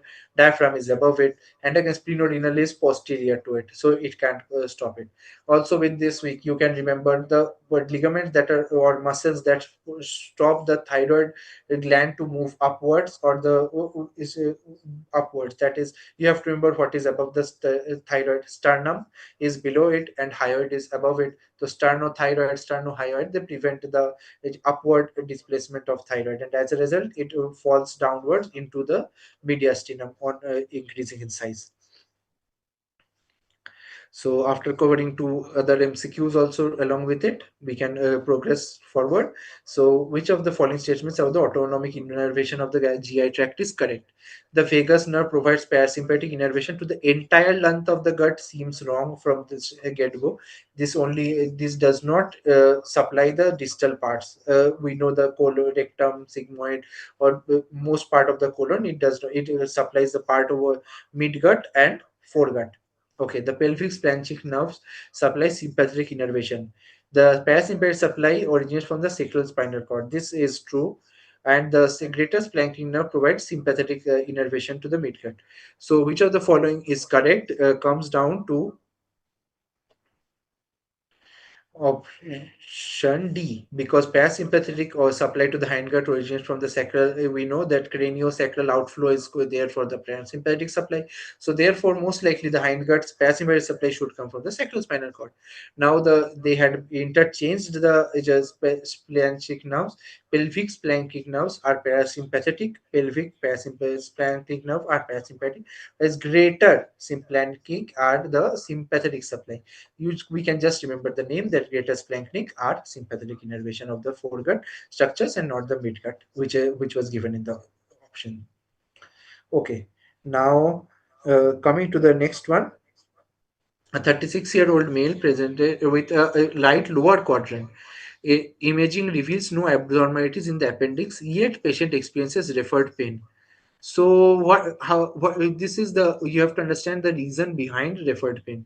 There are like referred pain is because the convergence of somatic and visceral afferent fibers in the dorsal horn of the spinal tract. Both of them come together, but as the body usually prioritizes somatic pain and is more useful used to them, it interprets the visceral pain as somatic pain, and as a result, this is the cause of referred pain that we see in this question. Specific nerve injury affecting the parietal peritoneum would again cause only somatic is definitely. Acha, local irritation again is a different aspect, and direct stimulation of the visceral pain fibers in the appendix would still would not explain referred pain.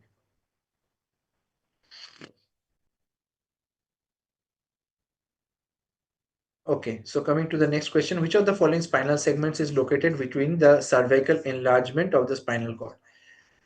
Honestly, this is a very funny question because to know this, you have to just know which is the brachial plexus. Brachial plexus extends for C5 to T1. So therefore, the answer to this is C5 to T1. But the question, if it said that instead of spinal segment, the vertebral segments which are located, then the answer would have become C3 to T1. Okay, and L2 to S3 is the lumbar enlargement for the innervation of the legs.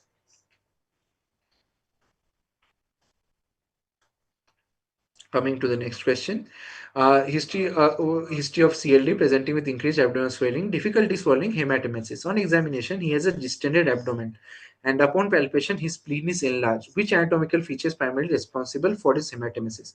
Again, we know that esophageal varices cause bleeding, so we have to find where esophagus is getting the venous supply from. Esophageal vein, left gastric vein. This should be the answer. Esophageal vein is the like our peripheral main axis, and gastric vein forms is a part of the portosplenic axis. Paraumbilical to epigastric, you can understand, forms the caput medusae, and superior to middle rectal veins connection again cause hemorrhoids, and splenic to inferior mesenteric vein connection, splenic and inferior mesenteric vein together anyway form. It's going to interfere mesenteric vein connections I am not really aware of, but spleen and superior mesenteric vein anyway forms the portal vein together. Okay, that is what is written. It does not cause hematemesis. Okay, 45-year-old male patient presents with abdominal pain and distension, multiple appendices epiploicae, particularly prominent in the sigmoid colon. Which of the following statement regarding the anatomy of Larding intestine is false? Cecum is typically 8 to 10 centimeter long. The cecum doesn't seem that long. 8 to 10 centimeter would be like so much of the part would be cecum only. Let's see the other option. The sigmoid colon, which is S-shaped, leads directly into the rectum. Yeah, perfect. Appendices epicloica more common in the distal colon.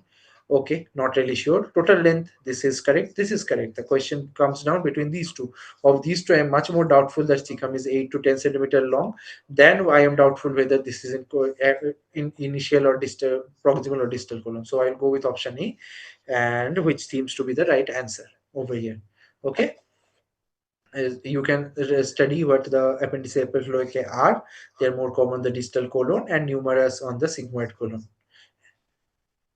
Now coming to the next question, which of the following statements regarding Phyllo's tumor are correct?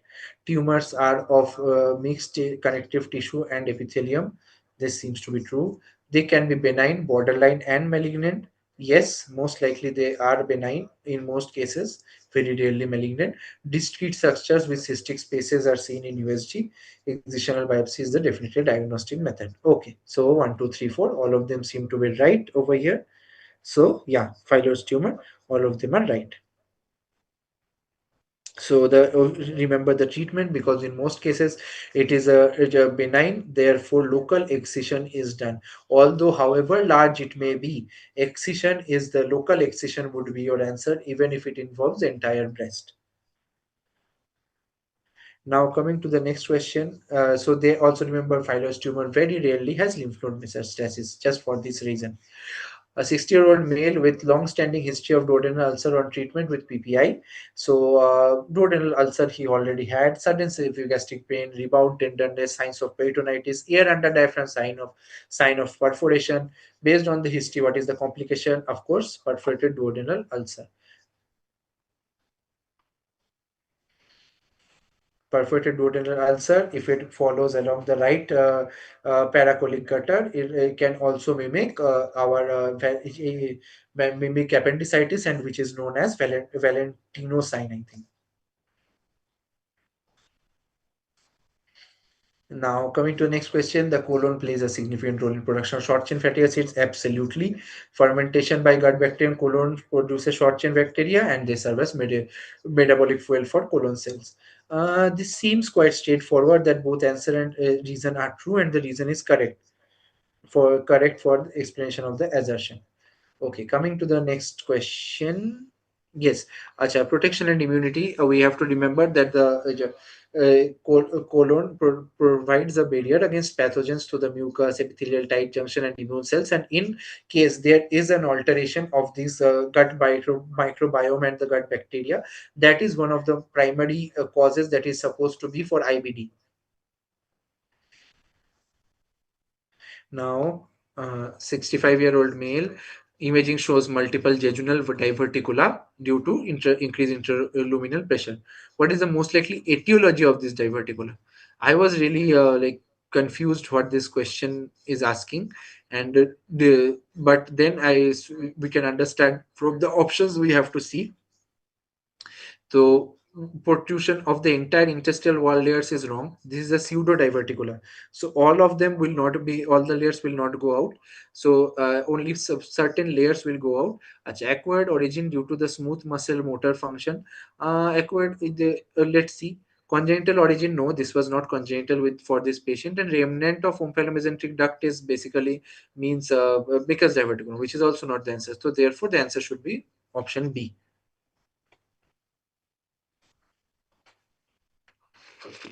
And now, which of the following is not part of the classic triad of Dandy-Walker malformation? What is Dandy-Walker malformation? The posterior fossa, where it gets filled with posterior fossa and fourth ventricle is filled with fluid because there is the deformation of the partial agency of the cerebral vermis. So there is no the area is completely filled only with water.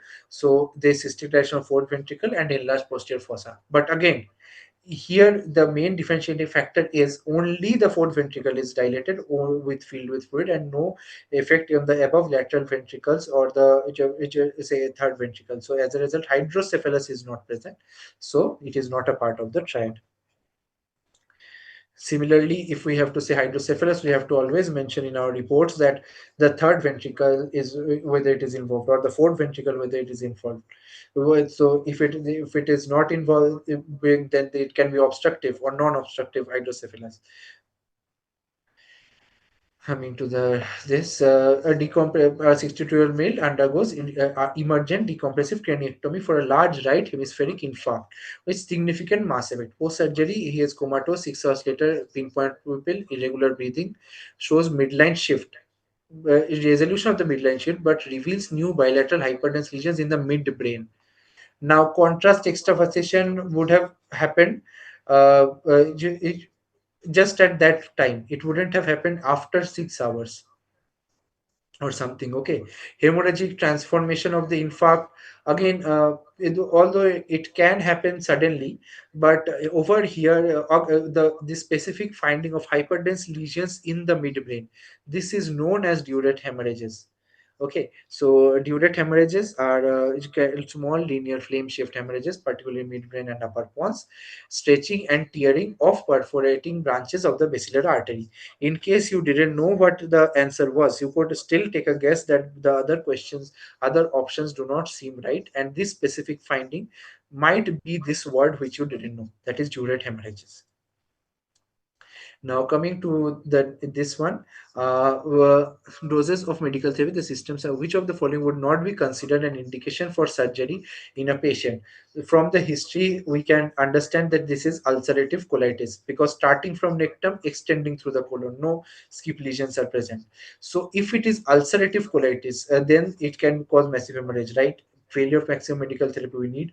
Fulminant colitis, of course, but enteric fistula is something we see in Crohn's disease and is not seen in case of ulcerative colitis. Therefore, this is not an indication for surgery in this specific patient. We also need to try to always remember the different types of association for ulcerative colitis. That is, which one causes which type of arthritis, which type of anemia, which ones get healed in ulcerative colitis and which ones do not heal with treatment, get better and do not get better. There are mnemonics for each of which you must have studied in our respective teachers lectures. So remember those points and they can be very handy in the upcoming exams.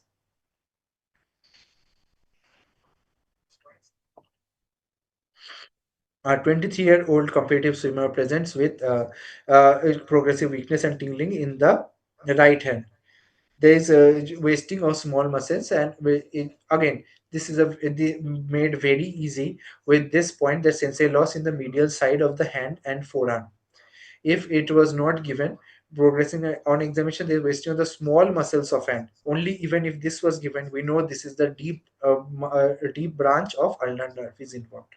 Medial side of the hand and forearm, again the ulnar nerve is involved, but not the deep branch. So the answer is ulnar nerve.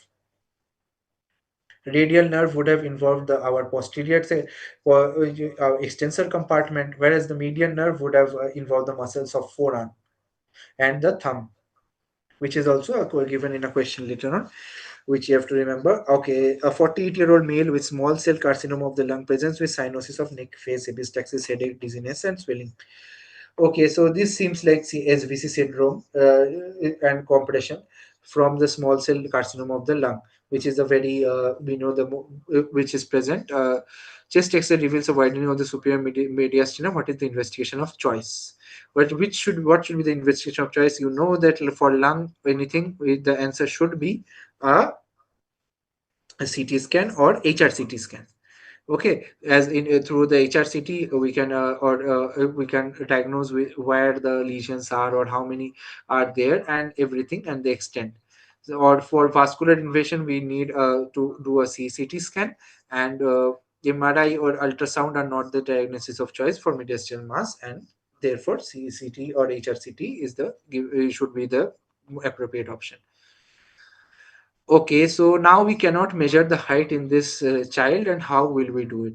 Which of the following method is most appropriate in any case, in any patient, not only a child? If we want to measure a height, we know that the height is almost equal to the arm span, except for, of course, there are different types of diseases where there is rhizomelic or fucomelic shortening. Other than that, usually the arm span is equal to our height and it can be used. Head circumference is only appropriate for babies. Mid upper arm circumference again only gives us like nutrition status or something and not exactly our height, and estimating height based on parental height is something that can show us where the potential is, how much his height can be, but not what is exactly height is. Okay, it's for prediction. Okay, the now advanced idiopathic pulmonary fibrosis evaluated for lung transplant. We have to understand where single lung transplant is used and where double lung transplant is used. I did not know this answer. Okay, but I just saw a movie where they showed that the 65 roses, Nani's that movie I saw. There in cystic fibrosis, we have to do double lung transplant. Okay, so now of all of these, it makes sense that pulmonary arterial hypertension is caused by the heart. Even if you change the lung, it will not help. So we should do a lung plus heart transplant. In bronchiectasis, again, this is a widespread disease and should not be it won't help just replacing one lung. But pulmonary fibrosis is something that if you replace only one lung, the lung capacity would increase, and therefore it should be much more helpful to the patient in IPF than in any of the other given cases. Okay, so coming to the next question. A primary gravida delivered a baby at 34 weeks.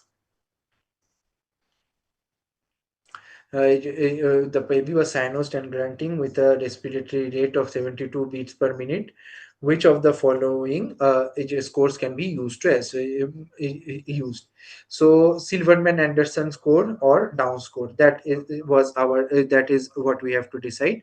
So Down score is more appropriate for babies with of proper gestational age, but whereas for preterm babies, Silverman Anderson score is more appropriate.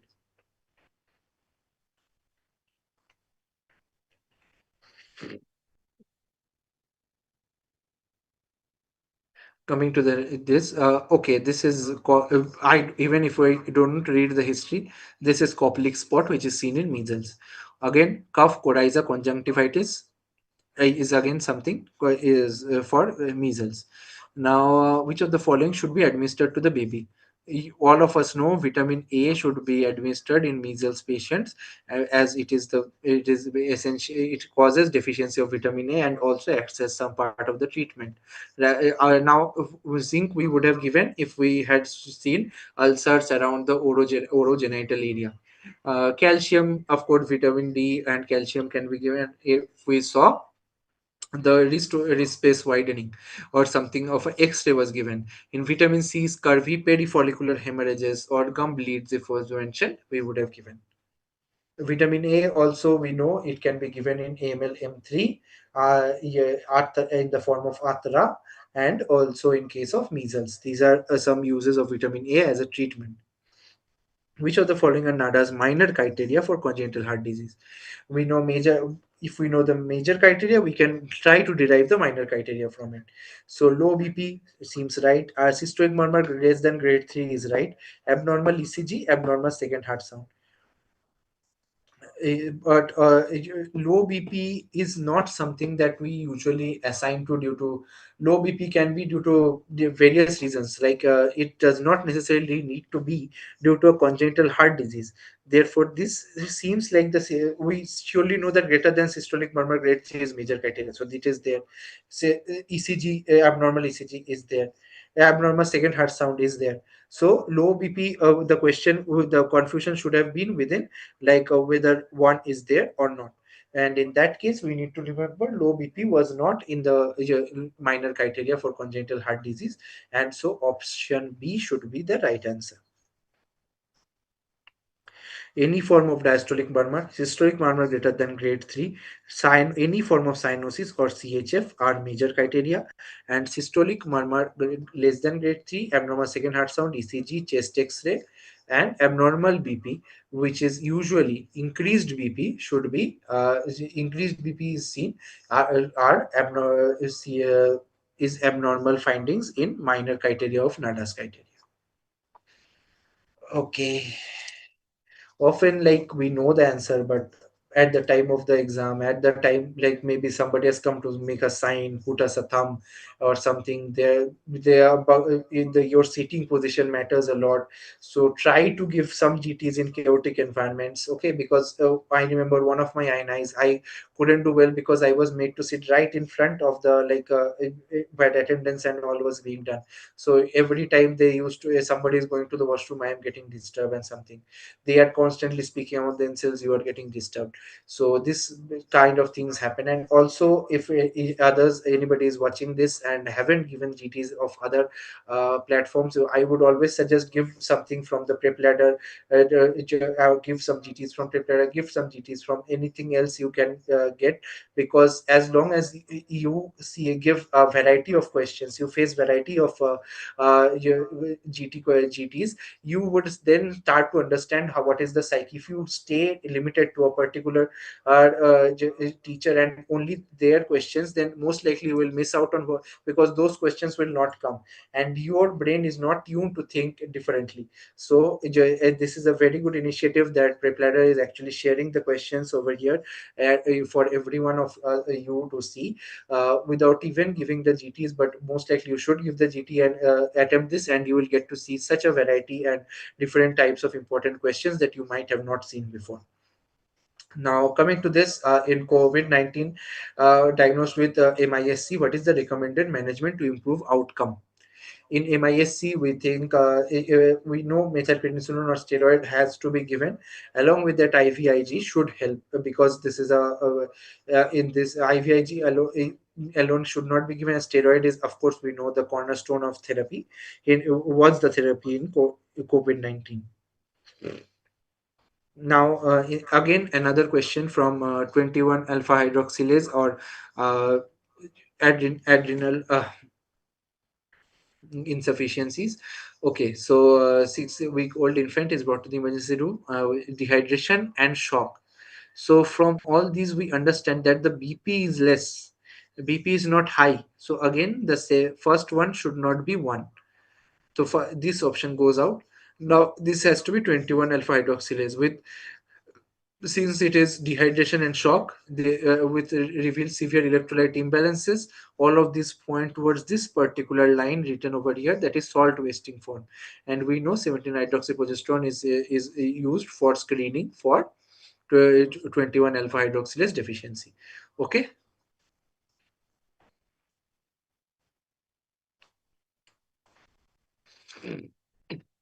In this is a ultrasound, we and now that I'm posted in radiology, and we in DRF we mostly do this test day in and day out in the morning.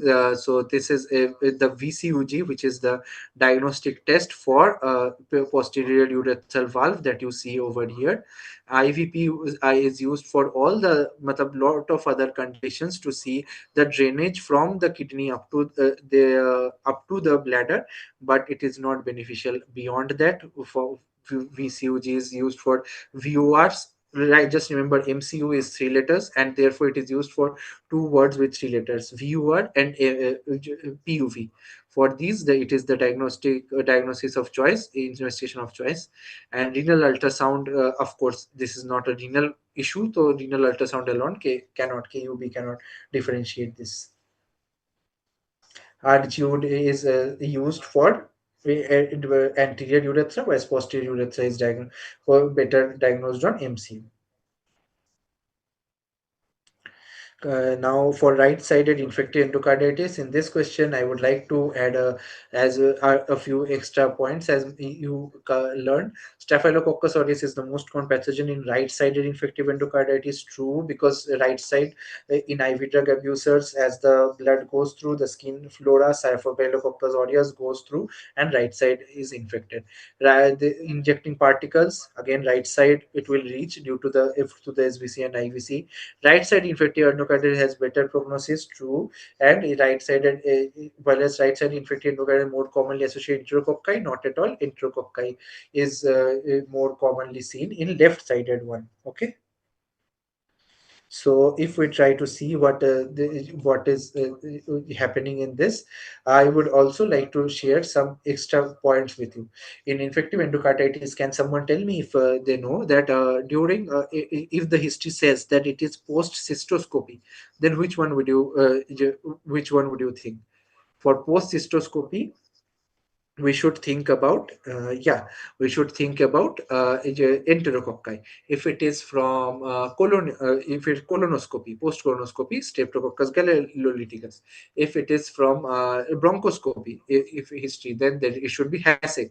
And another thing that I used to come had to take a lot of time to remember was between the ossular nodes and the Janway lesions. So just remember, you can remember this mnemonic, my mnemonic, that is yellow tip.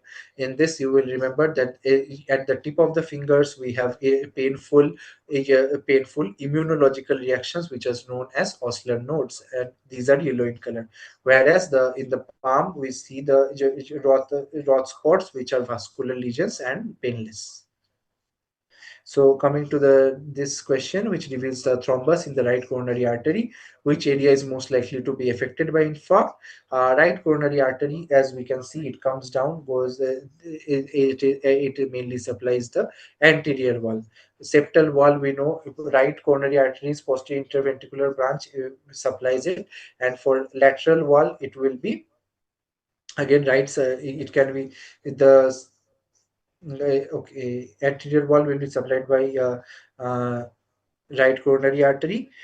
Left coronary artery supplies the anterior wall. Am I? Okay, wait. Okay. Okay, sorry. I actually I got a little distracted.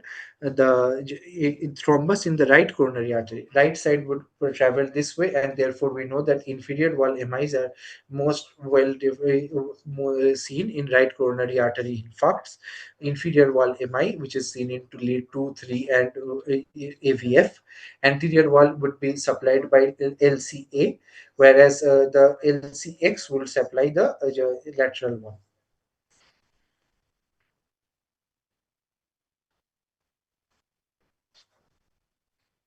Okay, narrow split of S2. For that, we need to understand that S2 is formed by A2 and P2. So if A2, the difference between A2 is should come first, P2 should come later.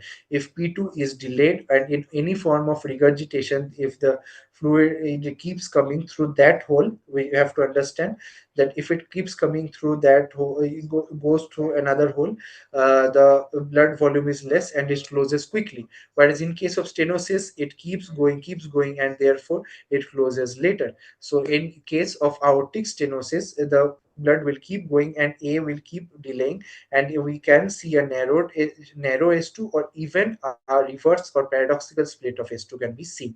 Whereas in mitral regurgitation or something, when the blood is going out, it will close faster. Wide split of S2, atrial septal where is the fixed split is seen, and pulmonary artery hypertension is dependent on heart failure, and this can lead to a delayed P2 and a much widened S2. Okay, which of the following causes will lead to nephrogenic diabetes insipidus? In case of nephrogenic diabetes insipidus, we need to understand something. I could derive at first at sickle cell anemia, because in sickle cell anemia there will be vascular insult, repeated insults, and as a result, the only thing first thing that we have to understand, if the diabetes insipidus is due to the blood is ADH not being secreted, or due to any cerebral damage, which can be caused by toxoplasmosis, which causes a cerebral infarcts, or cerebral intracranial calcifications. But does toxoplasmosis have any role in in kidney? I don't think so. Okay, so a B is out, and any options with B will be out, and most likely the answer will be option D, or ACD. So how hypercalcemia is something that you have to remember causes nephrogenic DI, and laxative abuse as we causes hypokalemia, and which can again precipitate nephrogenic diabetes insipidus. But the main thing we have to remember is the gradient should be lost, the ability of the kidney to function normally, and the loop of Henle's to concentrate urine should be lost, and nephrogenic diabetes insipidus will happen, or any form of interstitial nephritis, we can see diabetes insipidus. Okay, now we're coming to the next question. Frequent urination, uh, nausea, abdominal pain, and signs of dehydration are seen. What is the next step of management in a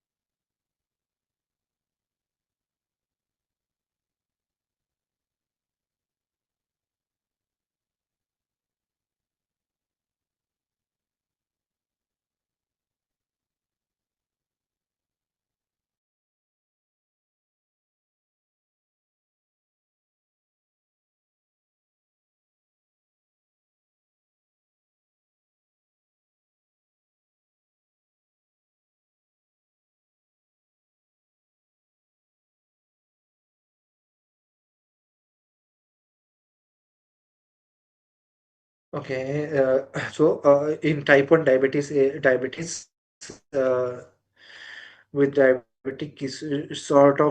with what is the next step in management. Now here we have to notice that they have clearly said only nausea and not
Mhm. So sorry for the inadvertent interruption caused by network issues, and hopefully you got a much deserved break in between. So now let's continue. So in diabetic ketoacidosis, as can be seen in this particular patient, you have to notice that they wrote about nausea and not vomiting. There must be a reason for it, because otherwise we would say A, B, C, D, E, airway patency with nasogastric tube insertion. But here that will not be the first step due to this, and therefore start IV fluids and initiate after that the circulation. Uh,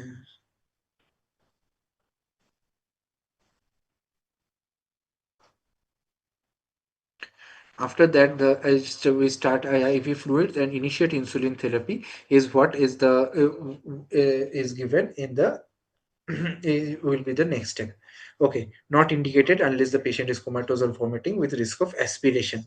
So although vomiting can be very commonly seen in DKA, always remember A, B, C, D, airway, breathing, circulation. So therefore, airway and breathing is taken care of, and not comatose or vomiting. If it is said that GCS was less or he was comatose, then option D, airway patency, would have been the right answer. Which of the following is correct about mechanism of action of acarbose?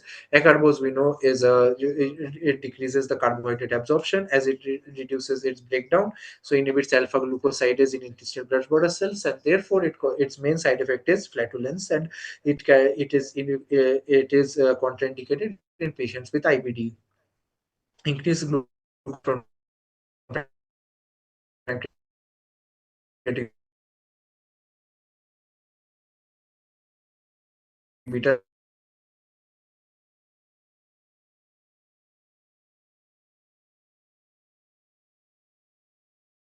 cell seems to be something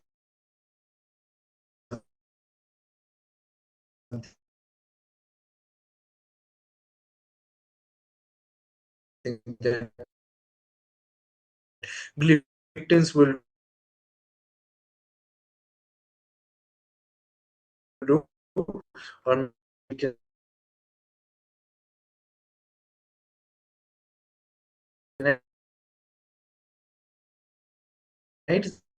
and then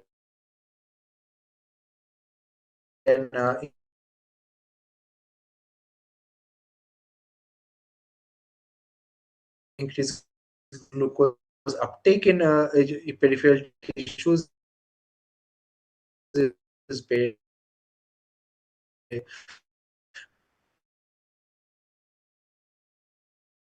metformin's job and enhances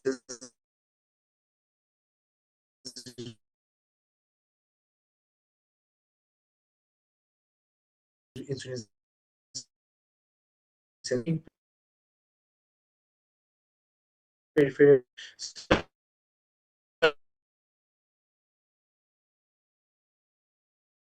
enhance insulin sensitivity in peripheral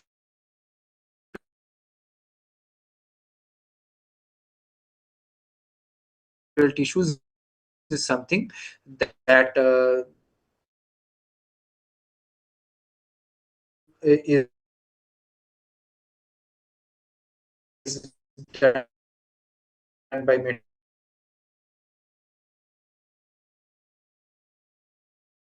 metformin.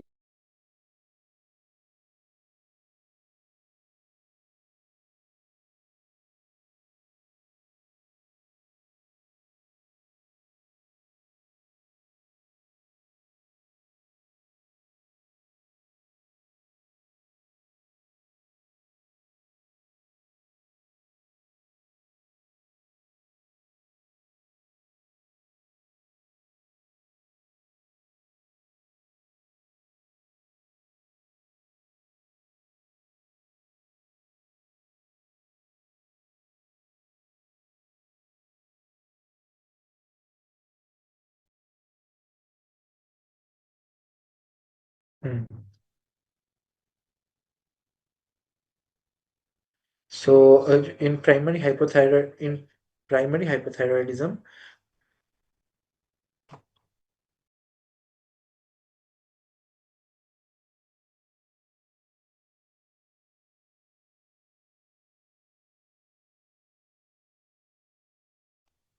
So in acromegaly, somamomotraps release both of them together. So prolactinemia will be seen. Prolactinoma, prolactin levels will increase. In primary hypothyroidism, again, T3, T4 are decreased, TRH is increased, prolactinoma, prolactin levels will increase. So secondary hypothyroidism is the only reason in which prolactin levels will not be increased within the given conditions.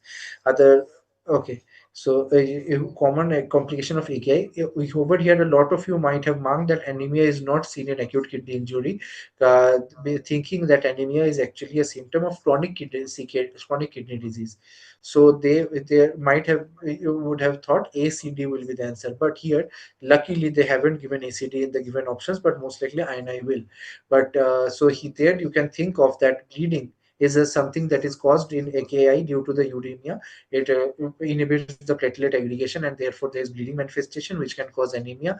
Pericardial effusion, we know pericarditis is one of the most common, one of the primary symptoms in uremia. And again, hypermagnesemia is something that is caused and not hypomagnesemia. Why is that? Because magnesium has to be secreted out, and has a very sort of inverse relation with low levels of calcium, and has a direct relation with high levels of calcium. Okay, so if in hypocalcemia there will be hypomagnesemia, but in hypercalcemia there may not be hypermagnesemia, like that. Okay, so that is seen in case of I think yeah, RTA type, in renal tubular acidosis. Here, therefore, A, B, C, D will be the answer, as all of them are are common complications of a which of the following are common complications. So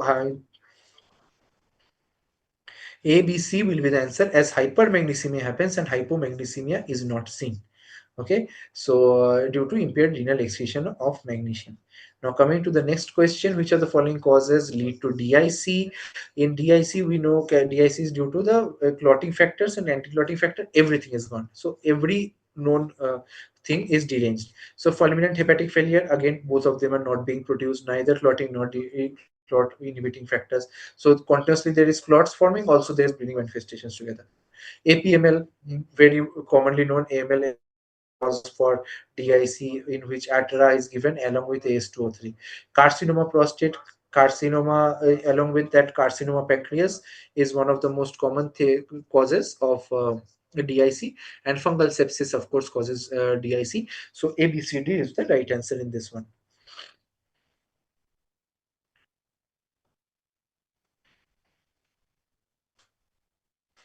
Due to the yeah, cytokine mediated action. Okay, 45-year-old man complains of daytime sleeping, loud snoring, waking up at night with additional clinical feature. Diagnostic finding, what is OSA what is the findings would not be seen with OSA. They have given the diagnosis, otherwise you could understand from the given options that answer is OSA, even without retinognathia, due to the tongue falling back and obstructing the sleeping airway, in which we always see in polysomnogram. There will be fragmented sleep and with frequent waking up, and on the basis of the frequency of waking up, the number of times they wake up, the grading of severity is done. Frequent aerosols with oxygen desaturation is the main cause of waking up, and due to this there is non-dipping of nocturnal BP pressure and blood pressure pattern, and therefore they are at a very high risk of pulmonary hypertension and cardiac problems. So central obesity, elevated sweat chloride, pancreatic insufficiency are not seen. Of course, these are causes that are present in cystic fibrosis.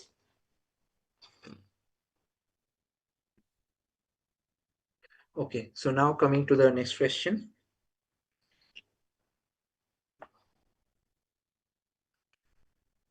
A 40-year-old man with fever, pleuritic chest pain, and dyspnea, again, you don't need to know anything. Even if acid fast bacillus smear is negative, straw colored flare with lymphocyte predominance, and protein concentration is high. Firstly, protein concentration is high. Transudative, and a transudative is ruled out. It is an exudative cause. So in a transudative is ruled out. So CHF is ruled out. Now within the exudative causes, we have to see lymphocyte predominance. Pneumonia is due to bacterial cause. Neutrophil would be there. Tuberculosis is the only one in which lymphocyte can be increased along with this. And malignant pleural effusion would have malignant cells or history or anything else. But here, tuberculous pleuritis seems more likely with history of fever. So the following about tetanus plasmin is incorrect. Again, this is something that we already discussed while we're discussing about Strychnos nox vomica. Tetanus plasmin is responsible for manifestation of tetanus. True. Tetanus plasmin is antigenic and can be neutralized by antitoxin. Yes, that is why we give the tetanus toxoid. Prevented by inhibitor glycine and GABA. True. Tetanus plasmin is used in its active form. If we used it in the active form, we would have all had tetanus. So therefore, it is used in deactivated form for vaccine preparation or as the toxoided form. So are presynaptically blocking release of GABA and glycine, whereas the strychnine acts postsynaptically and blocks only glycine receptor. Okay. Okay. So now coming to the next question. Our 100 questions are over. Our researcher is studying the vaccinia virus, which she notices certain characteristics in the virus that enables it to be used for developing vaccines. Vaccinia, we can remember that was the first one that was used for first one that was used for chickenpox treatment. So sorry, for smallpox, and therefore it is the person who found it is also known as the father of vaccines. Then therefore it has because it has a high pathogenicity, making it suitable for inducing strong immune responses. Not at all. If it had high pathogenicity, we would have not used it at all. Vaccinia virus can accommodate a substance. Let's see the other options. It is an entirely natural virus. If it was commonly found in the human population, do have we seen a vaccine infection? And not at all. We remember it was isolated from cowpox or animals, or it is actually a artificial virus that is formed, and it's only effective against a limited range of diseases. No, as we can see, it actually can accommodate a substantial amount of foreign DNA, and therefore it can be used in a large amount of treating a large range of diseases. So option B is the correct answer over here. Which of the following intervention has been shown to significantly improve survival with COPD? Again, COPD, only two things are, two of them can actually improve survival, and the most important of them is always smoking cessation.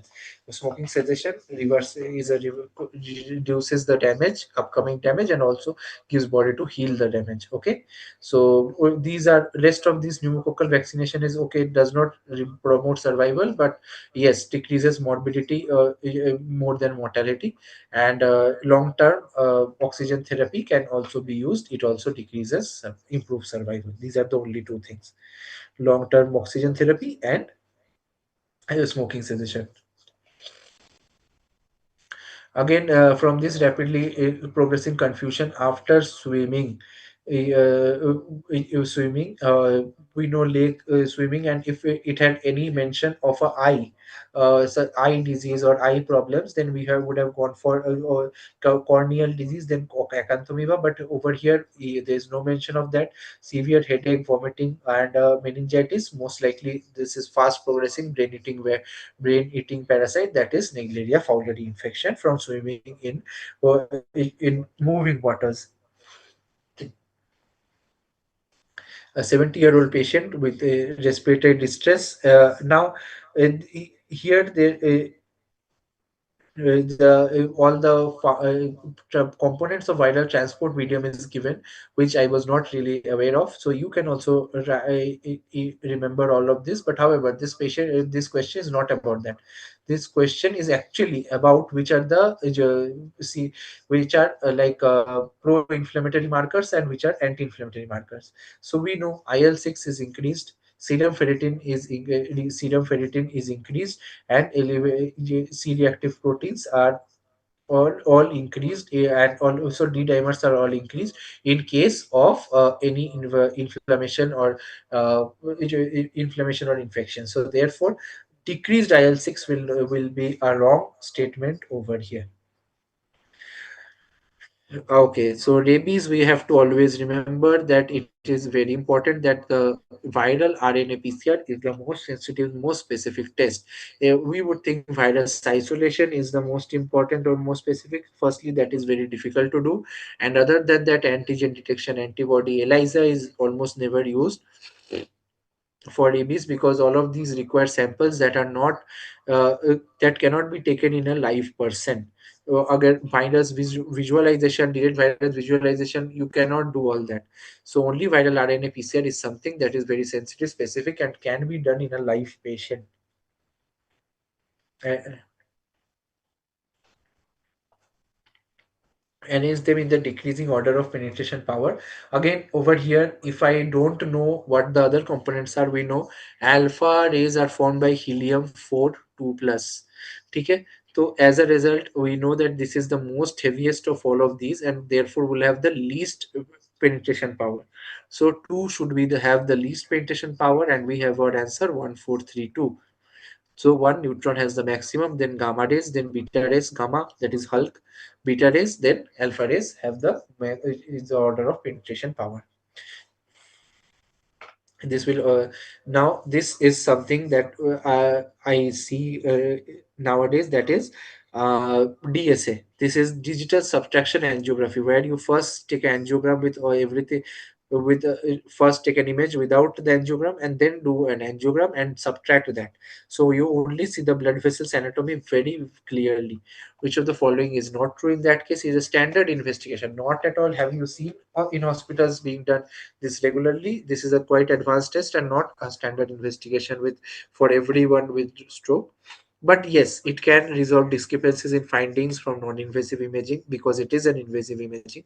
It diagnoses spontaneous subarachnoid hemorrhage, yes, when CTA results. So this can be used when a CT results to over CT results to give better anatomy delineation, or when they are or non-equivocal or equivocal, then only this is used. Otherwise, the main use of it is embolization of AVMs and fistulas.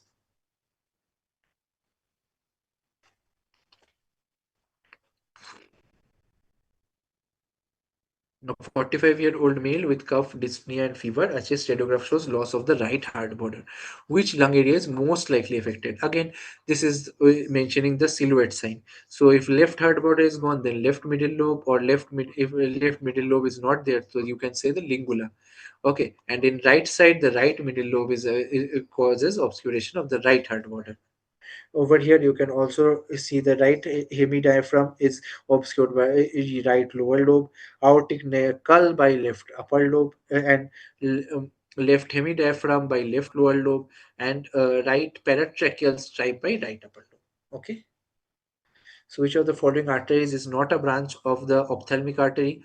Over here you can, like, if a layman would mark, then transverse facial artery should be the answer, because rest of all seem like something that will be coming near the orbit, or, or something, but transverse facial artery seems to be coming out from here. So therefore this is the answer. But if you want to see the branches of ophthalmic artery, these are the different branches: anterethmoid, dorsal nasal, supraorbital, supraorbital, posterior ethmoid, lacrimal, and mainly the ophthalmic nerve, ophthalmic artery, along with short posterior ciliary and long posterior ciliary artery.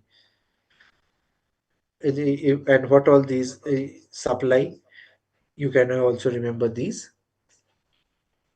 Which of the following is the thinnest part of the lens capsule? Again, lens capsule, we know the thinnest part would be the posteriormost part. The thickest part will be the pre-equatorial region. The anterior pole is anterior, quite thick, not thin at all, and more than the equator. Pre-equatorial region is the thickest part. And in this, we have to know that the embryonal part is the most deepest part, and over it, layers and layers keep depositing as we grow over the lens capsule.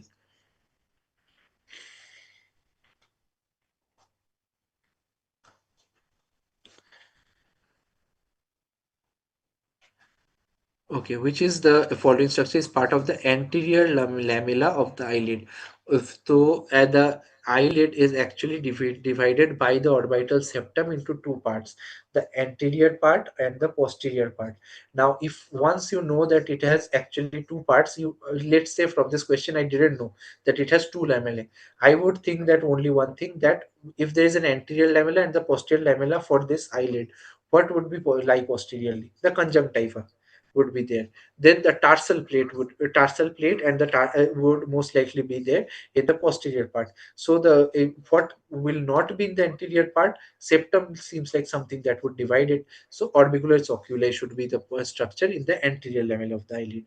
And I most likely would have been correct in guessing this, because the orbicularis oculi is present in the anterior lamella, whereas the tarsal glands and everything is in the posterior lamella.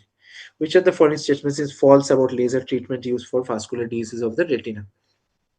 This is something a very little factual question over here, but we can say that grid is false if they want. Grid laser acts on diffuse retinal thickening. At least grid laser, from the term, it seems like something that would be over for a diffuse disease. Limitations include central vision risk, visual field defects, of course, and need for multiple sessions that we know, but sub-threshold lasers use very short pulses with longer intervals.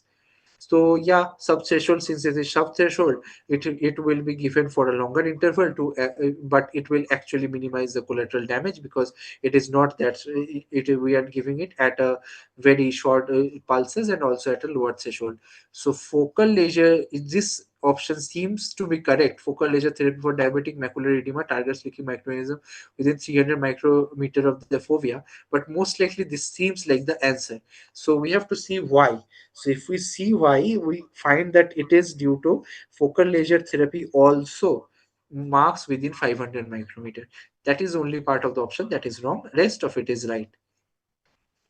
Okay, so now coming to the next one. Okay, this is the splash tomato appearance, which we see in CRVO. If this was branched CRVO, we would have seen this in only one portion of the eye. Since it is everywhere, this has to be a this has to be a a complete retinal vein occlusion, and within that we have to see the symptoms: sudden severe vision loss in the left eye. So this looks like ischemic CRVO rather than non-ischemic light non-ischemic CRVO. There might be pain or something, but not such sudden severe visual loss in the eye. So therefore, ischemic CRVO is the answer over here. Diabetic retinopathy, of course, is a chronic disease, and what we see here are the multiple flame shift hemorrhages in the disc and multiple cotton wool spots. You have to know the changes seen in diabetic retinopathy and in case of hypertensive retinopathy. The grading of Keith Wagner classification of the hypertensive retinopathy and its different stages, Salus sign and because sign, all those signs, and how the silver is how at grade 4 has the silver lining, while grade 3 has copper wiring. Like this, you have to just know the different levels and their grades. Okay, which is a very important question in from ophthalmology. Identify the given method of strangulation. Of course, throttling is going by your own hand, mugging is by the elbow, Bansdola is by through two bamboo poles, and therefore this is garroting or Spanish windlass, whatever you want to call it. This is in the next one we see presence with lymphadenopathy and lymphocytosis with the smear showing smudge cells. These are smudge cells, so most likely this is a diagnosis of CLL. And although most likely the question asks pathognomic, this is something that we could have thought that smudge cells is pathognomic, but it is not. Anywhere where there is weakening of the cells or there is very high nuclear material, smudge cells might be seen. So diffuse lymph node effacement, again, lymph nodes, if it's involved, diffuse, this can happen in a lot of diseases, and again bone marrow involvement is seen in a lot of diseases. But proliferation centers formation is something that is not that common and not that commonly seen in any other disease. So therefore it is pathognomic for CLL. Remember, proliferation centers pathognomic for CLL.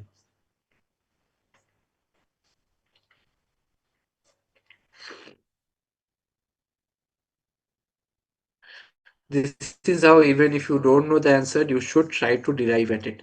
Okay, so in 58, in this question against specular microscopy, this is a straightforward question. We know 2400 to 3000 is the range of the endothelial cells which is required in specular microscopy to keep us in the visual, to keep the visual field okay, to maintain the corneal clear vision.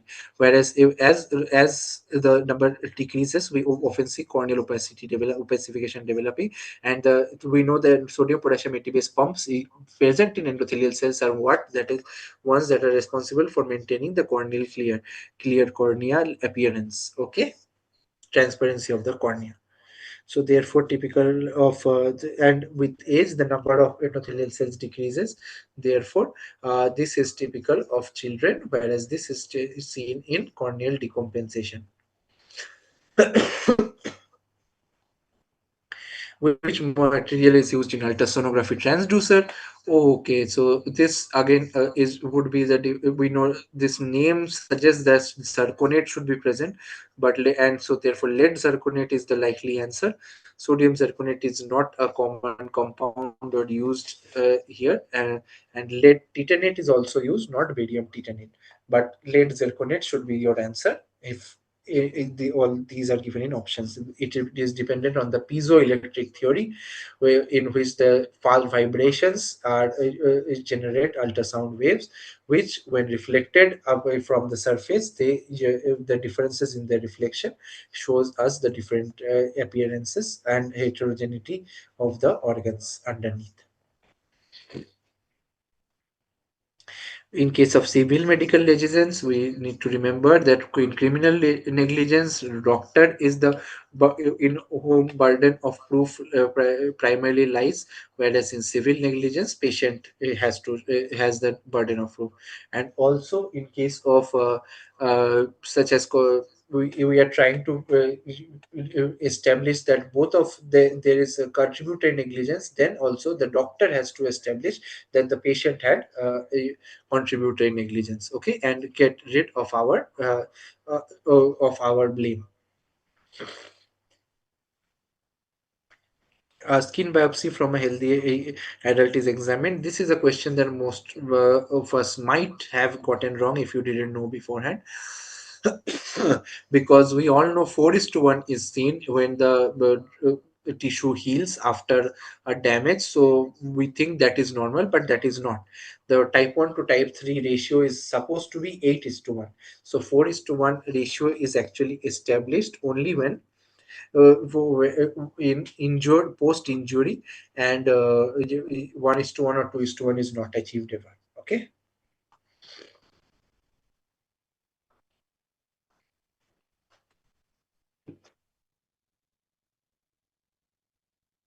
A patient describes gruesome details of a violent assault in calm, monotone voice, seemingly devoid of any emotional response or distress. So the over here it seems that the fight will be between isolation and dissociation, because intellectualization means he has tried to think of it as a he has it's just like you tell them a cancer's diagnosis and he tells you all the physiology and pathology and everything that he has learned. That is intellectualization. Repression is a rape victim not remembering what happened with him because he forgets that memory completely. Isolation is he remembers the memory completely, but he has separated it from any emotions. Isolation. Dissociation is not actually used in this context. It means that dissociation of identity, what self, watching yourself from outside, all these terms are used to describe dissociation of identity. You remember dissociative fugue, which was a question last time. Again, akinetic mutism is the word that is used to describe stupor, and that is what is being explained through this entire question. Akinetic mutism, that is stupor.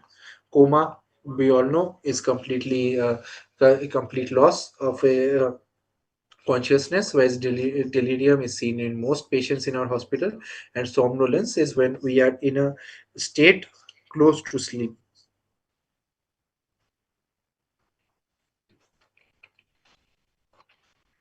Okay. In this question, broken hairs and mild erythema, we have to see the KOH mount shows were ectothrix.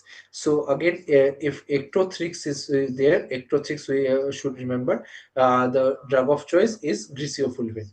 Okay, we have in here. I want to add some points that you can remember.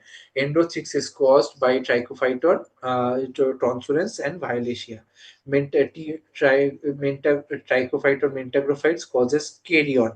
Trichophyton schweinleni causes flabbus, which is a scutular flaky thickening, whereas a boggy swelling is scary one, whereas Mycosporum canis causes ectothrix, which was given in the question, and mojochial granuloma, or the most common cause of causes of this are ectothrix, and is can be given as Trichophyton rubra.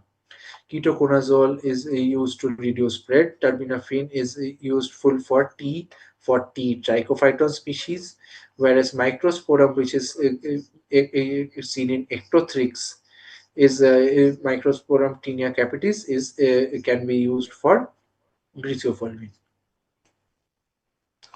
Which of the following conditions is not a recognized cause of secondary osteoporosis? Secondary osteoporosis, again over here, if you see multiple, which is caused due to different diseases.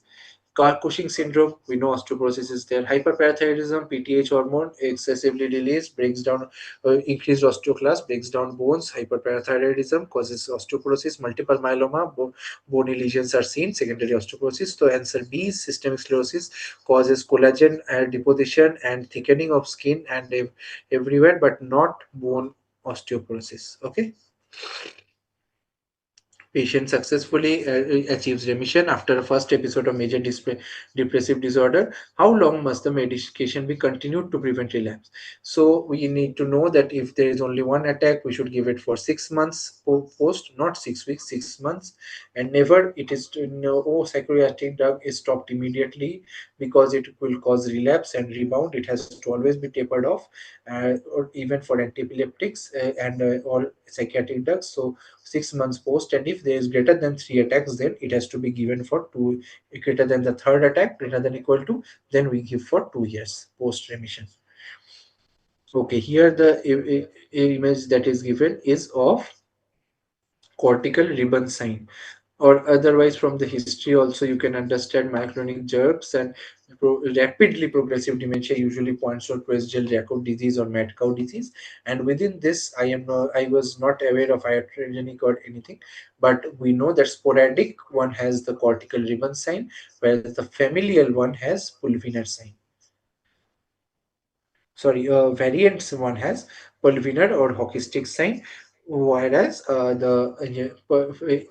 it, whereas the sporadic one has cortical ribbon sign. Is something that we should remember. A HSP 1433.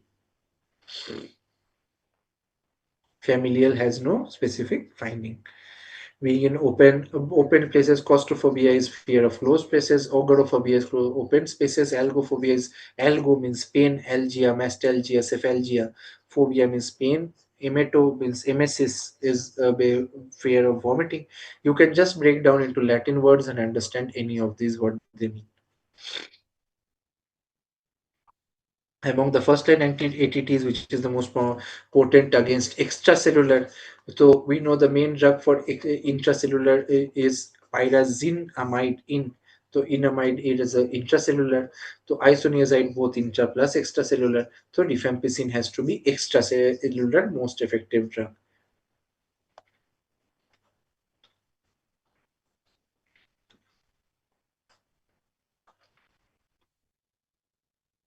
What is the definitive prophylactic surgical procedure of choice for a patient with classical FAP?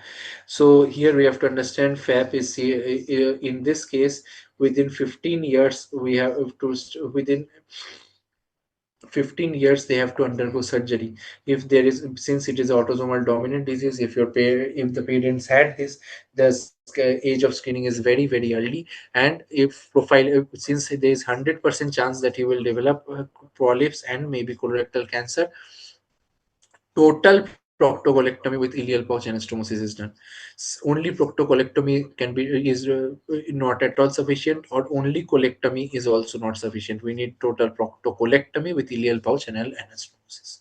Okay, segmental colectomy, and these seem to be specifically for cancer of a particular part of the colon.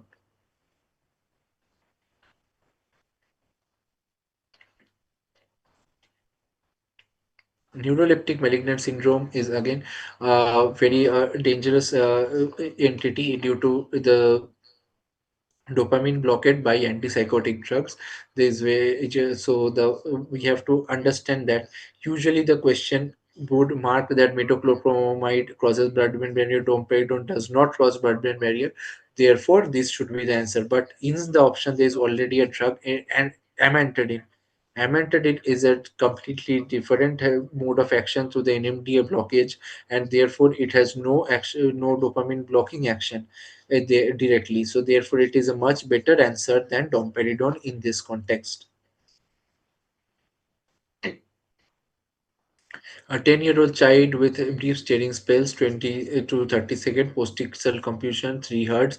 Absolutely, this is defining absent seizures and typical absent seizures. So typical absent seizures, they should be treated by ethosuximide, and in case of it is due to in case it is due to the it can be given vigabatrin if it is due to tuberous sclerosis. Okay.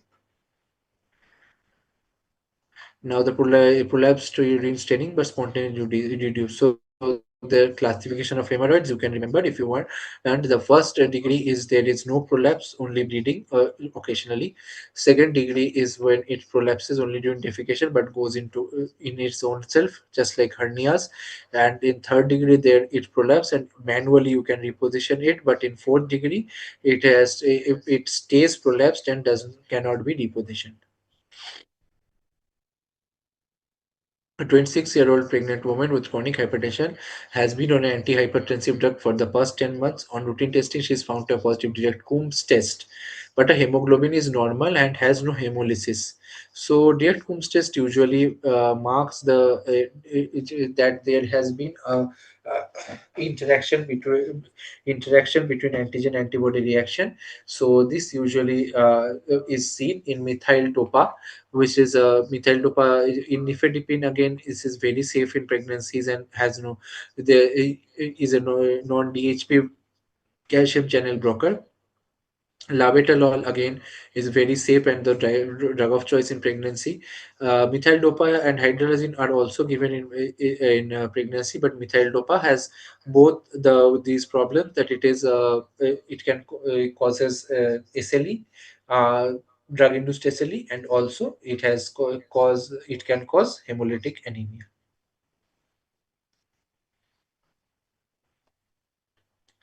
In the adult ovary, the connective tissue located immediately beneath the surface epithelium is known as. In most of the parts from the GIT, we would know that adventitia is the outermost layer, but most likely there is no tunica adventitia over here in this context in the ovary. So they also we know that tunica vaginalis present in male testis. Tunica albuginea is will be present most likely in female ovary.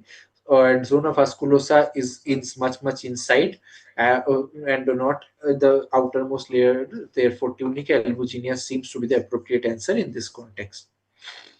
Which type of gallstone is most commonly found in the Asian population? But as we read the books from the Western world, most of our books usually tell us cholesterol stones are more common or something. But that is data from the Western world. In our Asian populations, brown pigment stones are more common, which is due to infections like clonorchis sinensis and all, or at least E. coli. But cholesterol stones are not that common in our side. And also, you need to know about the black stones, which are seen in case of hemolysis. Most commonly being, hereditary spherocytosis, in which we see black colored stones from the history. So 50-year-old man, recurrent episodes, painful erythematous cord around superficial. They resolve spontaneously and appear at different sites. This is the one line that changes what you were thinking. Maybe with the intentional weight loss, again pointing towards the malignancy, resolve spontaneously later appear is has to be the due to migratory thrombophlebitis. This was otherwise only thrombophlebitis and could have been the other options, but migratory thrombophlebitis is Trousseau's syndrome, which is seen in pancreatic cancer.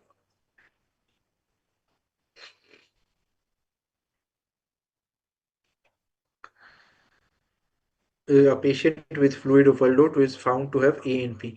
So we have to understand where ANP acts. Just remember, most of the drugs that most of the hormones such as ANP and aldosterone, all of these act on the collectin duct. Okay, and DCT is not the DCT or proximal tubule loop of Henle, because proximal tubule, loop of Henle, distal tubule, they control all the a lot of other things also, such as maybe the acid base balance. This controls all the other ions also, and protein and amino acid glucose reabsorption. Therefore, collecting duct is one place where it's only responsible for water movement. So if you want to control only the water movement, collecting duct seems like a good place to start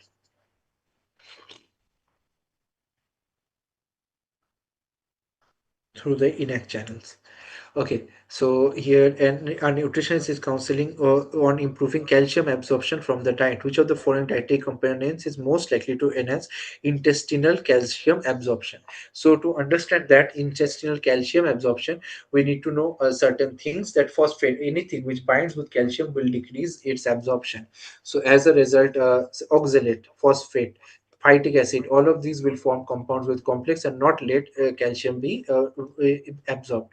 Therefore, only option that is left, that is adequate protein intake, seems to be something that will enhance intestinal calcium absorption. Therefore, we know that oxalate levels are tested, and if there is high oxalate levels, calcium oxalate stones can form. So we give citric acid. If citric acid is more, the risk of calcium stones and all decreases, because it is more absorption. It increases the citric calcium absorption, decreases the calcium excretion.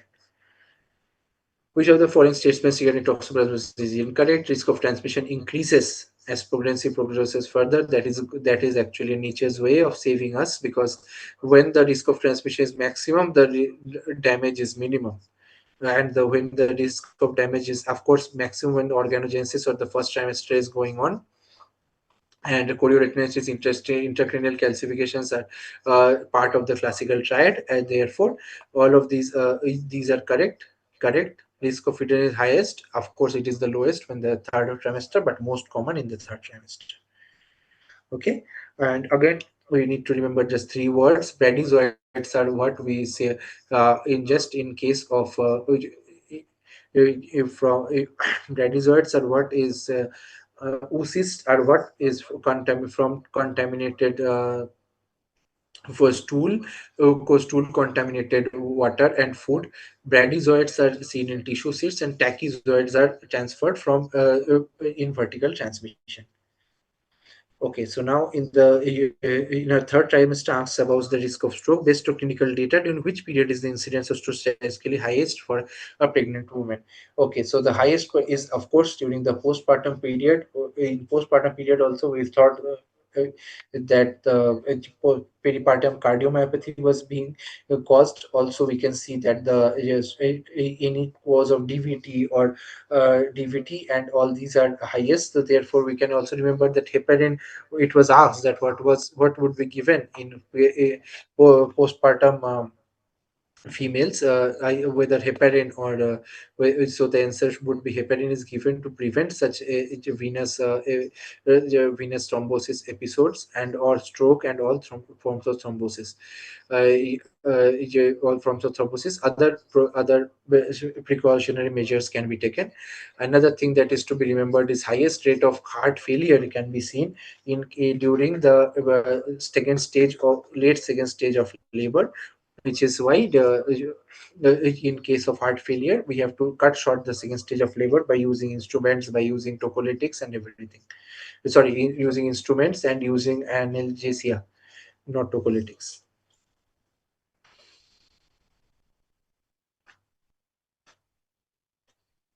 Okay. 10-week woman presents with 2.5 centimeter painless mass in the right breast. Core needle biopsy confirms invasive ductal carcinoma. She has no distant meds. Considering her gestational age, what is the most appropriate next step in management? So here again we can say one thing: presence with considering a gestation, what is the most appropriate next step? So for pregnant females, we know that in the first trimester, of course, you cannot do any give any medication, otherwise it will harm the organogenesis. Therefore, in first trimester, we should go for mastectomy, and in second trimester, we can start chemotherapy. So option B is the right answer. So here again, this is the fish mouth appearance that we very commonly see in mitral stenosis of caused by rheumatic fever. Remember, the most common cardiac problem is mitral regurgitation, but the most chronic one is mitral stenosis, showing fish mouth appearance, which is due to calcification and fibrosis.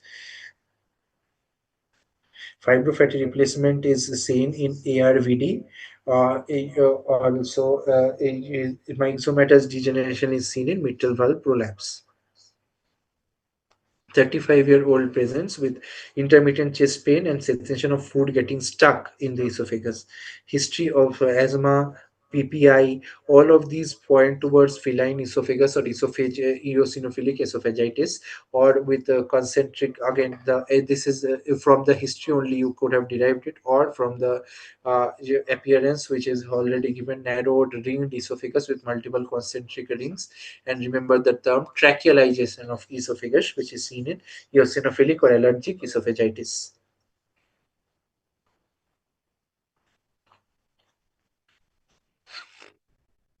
You can also remember pseudoachalasia appearance is seen in case of malignancies. Okay, so which is the most common cause of chronic gastritis? Again, this is something that you should think in context of Indian, because you are giving the exam in India and not our books which are westernized. So in that case, H. pylori infection becomes the most common cause of chronic gastritis.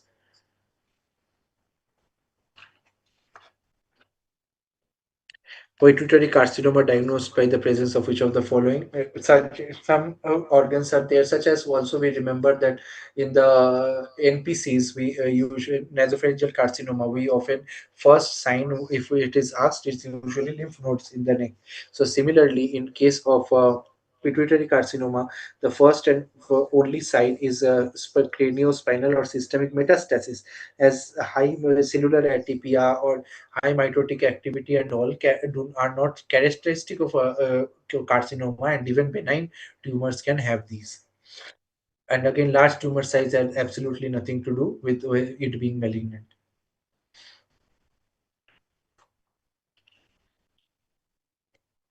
Okay, in the Nugent scoring system, we need to remember there are two terms: the Ames criteria, which Ames criteria for the bacterial vaginosis, which is less than the pH of less than 4, and the 7 along with the acidic and the ultra, then the fishy smell, then the clue cells, or the 4 points of Ames criteria, and also the Nugent scoring for bacterial vaginosis. In the Nugent scoring, of course, age, we need to know that it is graded from 0 to 10, and mobilunca species being docile are graded from 0 to 2 plus, whereas Gardnerella vaginalis and all are graded from 0 to 4 plus, which is based on the number of such bacteria which are seen in the in our Lactobacillus and Gardnerella, which are seen per field. So usually, if I had to mark this question, which I did not know at first, I would have gone for the Mobiluncus if I had asking me for Mobiluncus specifically. So yeah, based on the grades of polymorphs means nucleus, I don't think 0 to 4 plus again seems very harsh than this. Not including the scoring system, then it seems too much of a tricky question. Although it could have been, so this could have been your guess. But again, this was a difficult question if we didn't know what to mark. Also see the instruments at least once: surgical, gynae, all the instruments which are very necessarily, one or two will come, especially the artery forceps, the types of forceps. And here again, one we have got, which is the Cocker's forceps. Even if you don't know, see the teeth at the tip of it. If instead of this there are multiple teeth, then it could have been Alice forceps or something. But since it's one teeth and used for a rupture of membrane, this has to be the Cocker's forceps. In a 15-year-old adolescent boy presents to the emergency department with facial swelling, shortness, prominent neck veins, cyanosis of the face and upper chest X-ray, a large anterior mediastinal mass. Which of the following is the most likely diagnosis? Okay, so anterior mediastinal mass in a child or adolescent is most likely thymus, and thymus is T for T is T cell ALL. CLL would be an old, usually old age patient. B cell ALL would usually involve the bone marrow more, and then the testis or thymus, which is seen in it's seen in T cell ALL, which is a much more aggressive form. CML would have had splenomegaly. Now, other than that, also the most important things to remember are T cell ALL versus B cell ALL. T cell, you can just remember it has a poor prognosis and it's more dangerous. Thymus, HBC syndrome, and poorer prognosis and CNS involvement. All bad things are with this, whereas B cell and the markers, of course, CD2, 3, 5, 7, these are T cell markers, whereas CD10, 19, 20, all these are B cell markers. So now, and also the prognostic factors 1 to 10, just remember one, that is 1 to 10. This one, 1 to 10. B for bad, B for boys, poor prognosis, greater than 50,000, of course. Of WBC count is would be bad. The more the cells, T cell ALL is bad. We already know. And remember, hypodiploidy T922 we know is dangerous. Hypodiploidy, which was asked in last year's exam, hypodiploidy T411 are bad prognostic markers. Which of the following sugars is not a ketose? Anything which has L, usually ribulose, erythrulose, and fructose, we of course know, are all ketoses. Erythrose has no L. It seems like a no, an aldose, that is a number, the four carbon component of aldose group. So here you can remember erythrose, ribose, glucose, galactose, glycerose. These are glyceraldehyde. These are aldose, whereas these are our ketose.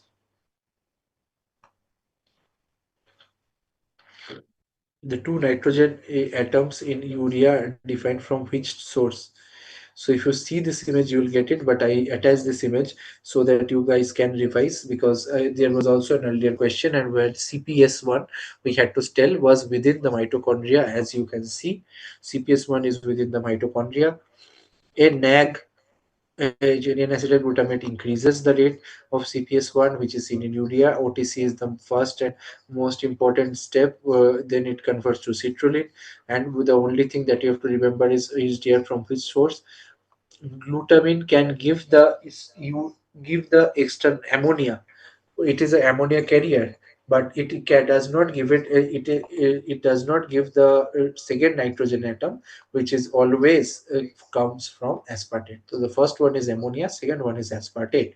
Alanine, of course, cannot be the answer, so it has to be aspartate and ammonia. So glutamine gives the ammonia, can give the ammonia part, but not be a part of the urea formed later on.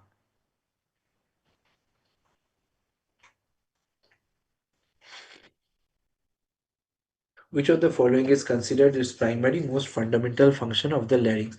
Of course, from the given options, you can understand protection of lower airway seems to be the most important function, and all of these can be subsidiary functions, but protection of lower airway has to be the primary function. So the questions, as you can see, most of them are quite easy with a few of them, and actually resemble something that can come in our NEET PG exams, but the options are also not that tricky and direct, and but if you can expect at least 20 to 30 of them being a little towards making a lesser sense in the time uh, frame that you will be getting in it PG.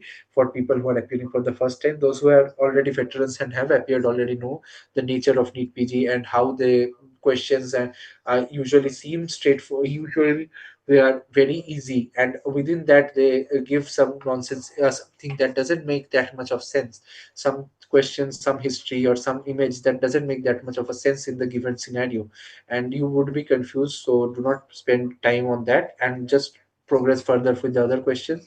Keep track of time, how much you are solving, how much time is left, and you would most likely excel. And do not keep unrealistic targets. Just make a target of how much question you need as per what you stream you want, where you want, and whatever quota or something you have. Or if you don't, And if you are a general guy wanting radiology or medicine, you have a very difficult path ahead, just like I had.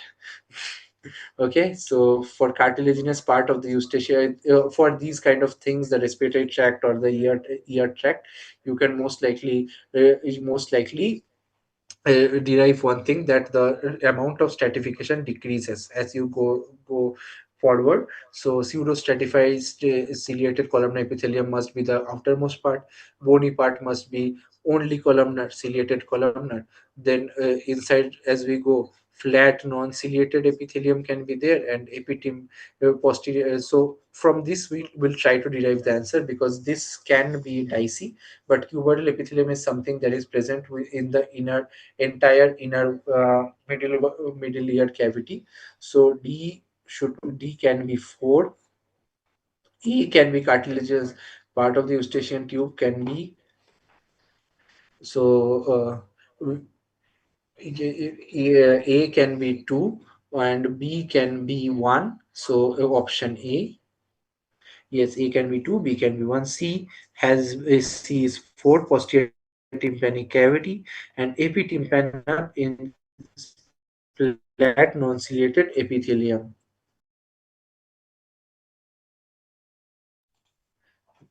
So coming to the next question, a 55-year-old male presents with a long-standing paleness swelling at the inner and upper angle of the left orbit. Again, inner and upper. Do not overthink any question, such as there was a question last year of termoid, and I overthought it to be why, if it was growing in childhood, if why not just or treat it as one liner questions. Maybe if any of the is telling you that these are very clinical, very clinically oriented questions, they are not. They are at the end of the day one liners that you need to know, and they have been framed into long questions. So when you see that inner and upper angle of the left orbit, the answer should be frontal sinus and not ethmoidal sinus, as ethmoidal sinus mucocele would push you out into push it laterally, whereas this front will push it down and out. And the egg cracking sound is usually comes from a mucocele. Which malignant tumor most frequently affects the nasal cavity, paranasal cavity? Anything most common will always be squamous cell carcinoma. Just remember maxillary cell, for maxillary cell cavity, maxillary sinus carcinoma. Adeno is wood, comes from wood, and nickel causes the other types of other types of carcinoma in in the setting of maxillary PNS carcinoma. So here, in the case of nasal cavity, squamous cell carcinoma would be the answer. You need to know adenoid cystic carcinoma is important in case of salivary glands or parotid, and it usually causes seventh nerve palsy. Esthesioneuroblastoma is a rare olfactory neuroblastoma for arising from the olfactory nerves, okay, rather than the respiratory lining. A patient with a history of IV needle with HIV positive pattern, HIV antibody screening test is non-reactive, while the P24 antigen is positive. This is the earliest sign that antigen is positive, antibodies have not yet formed. This is the window period. So that is currently in window period, which best defines this period. Interval between acquiring infection and detectability of antibodies. Yes, detectability of antibodies. This seems to be the definition of a window period.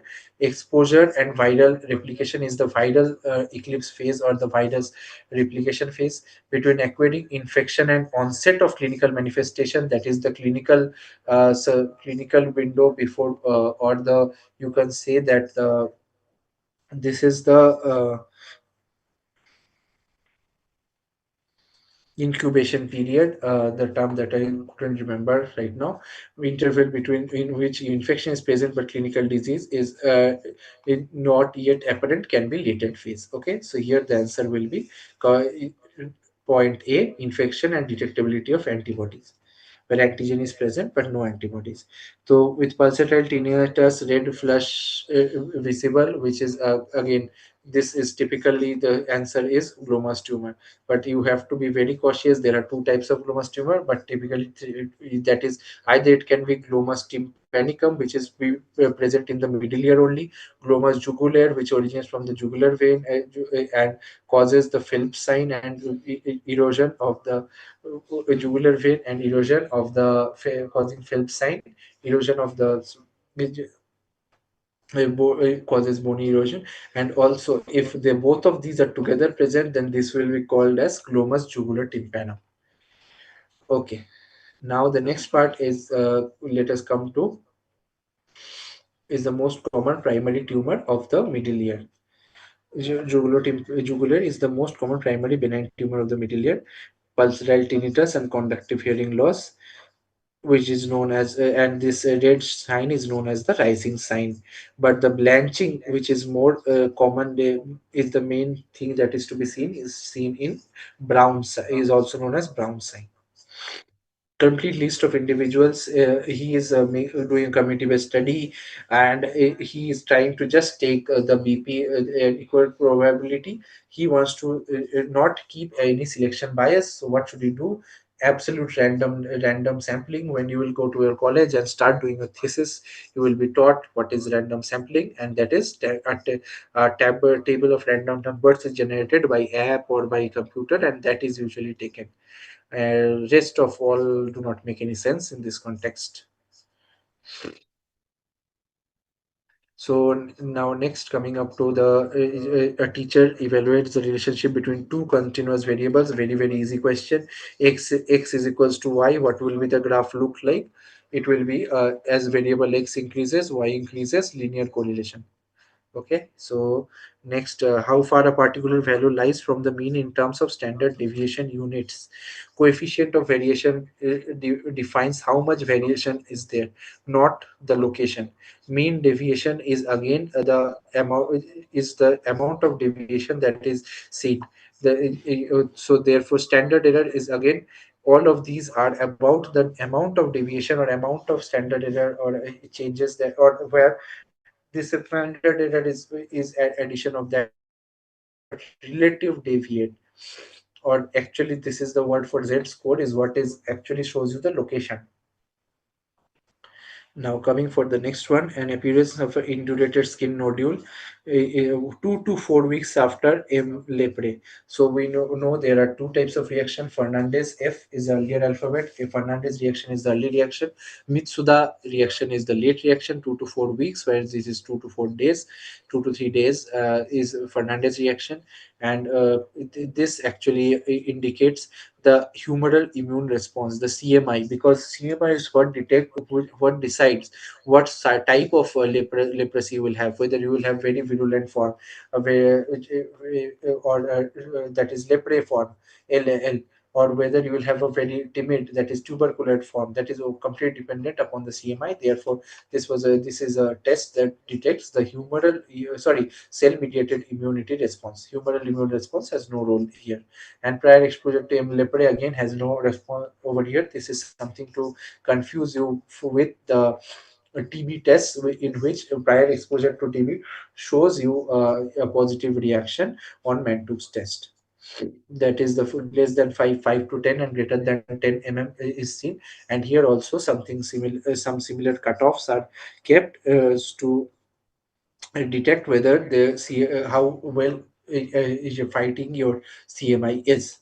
So this is another patient with where even if we do not understand what is the image or is given, progressive cerebellar ataxia directly should ring bells that this is the diagnosis, or what is the diagnosis? Ataxia telangiectasia, and in it we have no IgA is deficient, and IgA deficiency usually along with sinopulmonary infections, defective delayed type hypersensitivity, all of these, and at ocular telangiectasia are all present. This is actually one some ocular telangiectasia was a DNA repair mechanism defect, as we all know. Okay, so coming to the next one.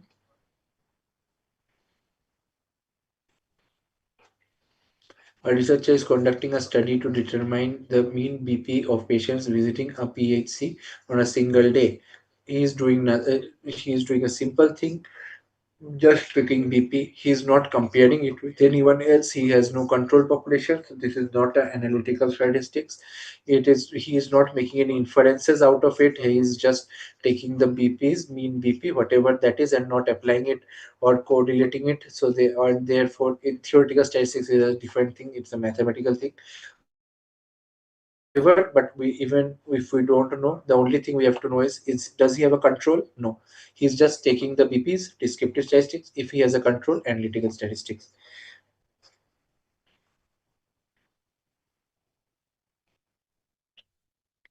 Whereas inferential statistics, if you need to know, is basically generalize the observations from sample to a larger population based on a small study group. NRR if equal to 1, it will be two parents having exactly two children, so the population is exactly maintained at a plateau phase, stationary plateau phase. So both of these are ruled out. So an increase at an explosive rate will be if NRI is very high. So NRR less than 1 over here means inadequate. So population is at a declining. Diamond shaped bell curve will be the curve and not a bell curve, population curve. And the dependent population will be more, which is something which change populations such as Japan. A 62-year-old patient who underwent uneventful cataract surgery 2 years ago and now complains of gradual painless blurring of vision. Again, this has to be the very common, most common later complication, delayed complication, that is posterior capsular opacification or PCO that you see shows a hazy posterior capsule. Even if this was not written, you should have derived this that in delayed most common complication should be PCO, and therefore its treatment is ND-YAG laser posterior capsulotomy. Try to remember which laser is used for which purpose, which ones are over here that photocoagulative, which is photo, and which one is such these which are used for cutting are photo disruptive. And so you try to remember that, and if you can also remember the ND-YAG or ND or KCO2 and all the types of laser if you can. Okay, so now coming up to the next one is the 8-year-old man, 40-year smoking pack history with peripheral pulmonary nodule. Which histological diagnosis is most likely? So, is firstly from a peripheral location, we could derive that he could be having adenocarcinoma, because squamous cell carcinoma and small cell carcinoma both have a very central location. Large cell carcinoma you can let go, and so adenocarcinoma is something that should be informed because it is much more common over here. Although smokers are most commonly affected smokers are much more commonly affected with small cell cancer, but the overall most common cancer being adenocarcinoma, it should be with its peripheral location should be your inference from Asian.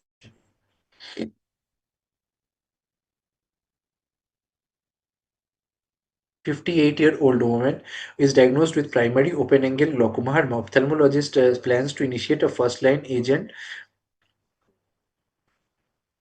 enhancing the a first-line agent that primarily works by enhancing the uveoscleral outflow pathway. Which of the following drug classes acts to this mechanism? Again, if we know in glaucoma, the drug that is more only drug that increases the uveoscleral outflow is prostaglandin analogs, bimatoprost or bimatoprost and all those. So prostaglandin analogs is the only one and should be marked, whereas all the other carbonic anhydrase, beta adrenergic agonist or alpha 2 agonist, all of beta blockers, alpha 2 agonists decrease the secretion of aqueous humor, and along with that the only ones that actually increase the increase the trabecular outflow, that is the usual outflow that we have, is will be netarsudil and myotics such as pilocarpine. So remember, netarsudil or rho kinase inhibitors, they increase trabecular outflow along with myotics, whereas uvascular outflow is increased by pilocarpine. Sorry, is increased by our prostaglandin analogs. So a 58-year-old man with fever, confusion. Now here also, when I saw the question, I have no idea what news to score is. So if you do not know what a news to score is, what inferences can you make? Firstly, see the patient, fever, confusion. This looks like something for a patient with SpO3 is reduced. He has, but some patient who is quite seriously ill. Now he has confusion or delirium. That seems to ring some bell. His BP is quite low, almost at the cutoff of 90/60, which is at shock. So such a patient, would you want to repeat vitals after 24 hours? No, that seems ridiculous a little. Urgent clinical review. Okay, this seems okay. Routine observation and reassess after 12 hours or discharge with oral antibiotic. If I send him home, such a patient it does not seem to be able to be say discharged right now. So or repeat the vitals after 24 hours without doing anything else in between also, this patient doesn't seem that well. So either it can be routine observation, again we are observing and not doing any treatment, that doesn't seem well. So without knowing the part of news to score, if you rule that out just by clinical common sense, you can infer that this should be with sepsis protocol activation. At least some treatment we are giving. In all the other ones, we are not giving either treatment or discharging him home, which doesn't seem likely for treatment. Patient with almost at the brink of shock and confusion. Fever usually will point towards in some infection, so sepsis activation seems okay. Okay, now 60 with type 2 diabetes recurrent, this type 2 diabetes is given for you know the corpus syndrome, recurrent postmenopausal bleeding. The TVUS shows endometrial thickness which is less than 4 mm. So therefore, there is no reason to suspect some form of malignancy or hyperplasia. But office endometrial biopsy which was done shows no hyperplasia, yet the bleeding is recurring. So maybe that the biopsy that we took wasn't sufficient, wasn't taken the right way. So should we reassure and wait for the patient to have another bleeding episode? That doesn't seem right. Repeat TVS every 6 months, okay, you can do that, and we should do that. Start hormone replacement therapy, but what are we starting? We should try to establish a diagnosis. Although this could be giving the treatment, but perform hysteroscopy with dilatation and curettage or biopsy seems okay.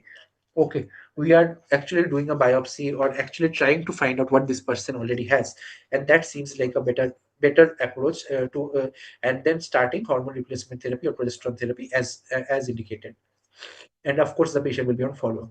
But the best option should be a guided biopsy or to find out the appropriate cause. Acha, okay, the specialized pelvimetry series. Now, again, you do not need to know what all these mean. You know, bispinous interspinous diameter means ischial spines. Well, can you see the ischial spines on lateral view? I don't think so. You have to turn the patient in AP.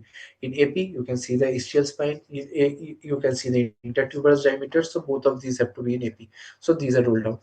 Now, you obstetric conjugate. Obstetric conjugate we usually measure this way. So again, this will be seen most likely in a lateral view. So this is again seen in lateral view. So sacral curve and pelvic inclination, of course, you can see all that in lateral view. So option B seems to be correct. So, and of these, of course, the main important one will be interstitial diameter, which is seen. So, this is the test that will given along with the video. I am unable to upload videos over here. So this is for the Shermer test. The amount 5 or 10 mm is up to 10 mm is normal, and if this shows the basal and reflex tear secretion. If it is given only basal and this option is given, this is better. Sorry, basal and reflex tear secretion. So because the paper causes some form of irritation and reflex tear secretion can be seen.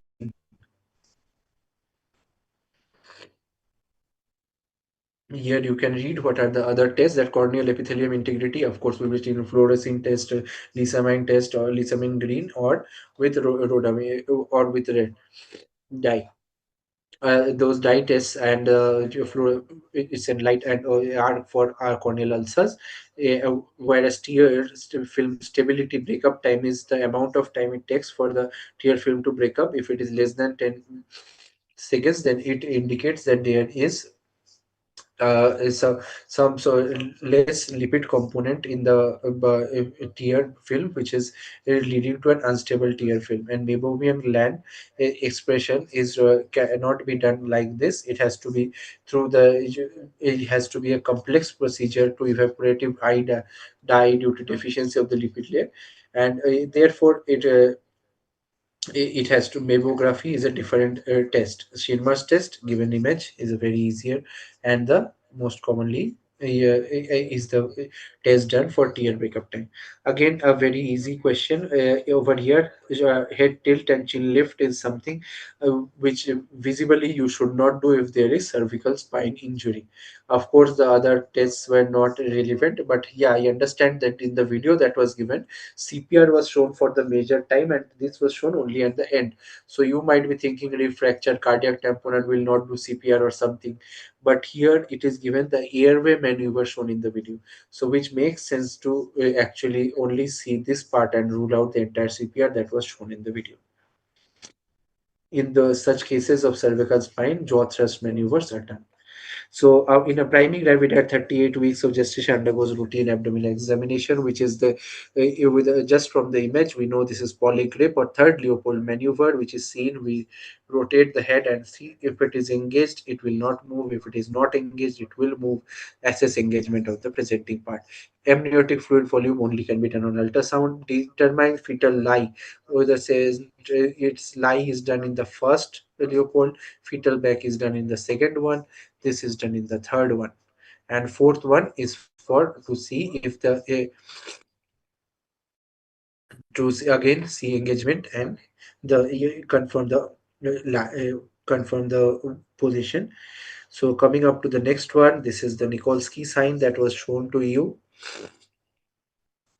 Along in the history, the most important thing to look out for was oral ulcers. Oral ulcers, if it is not present, it can be pemphigus vegetans. If it is present, it is pemphigus vulgaris, along with Nikolsky sign.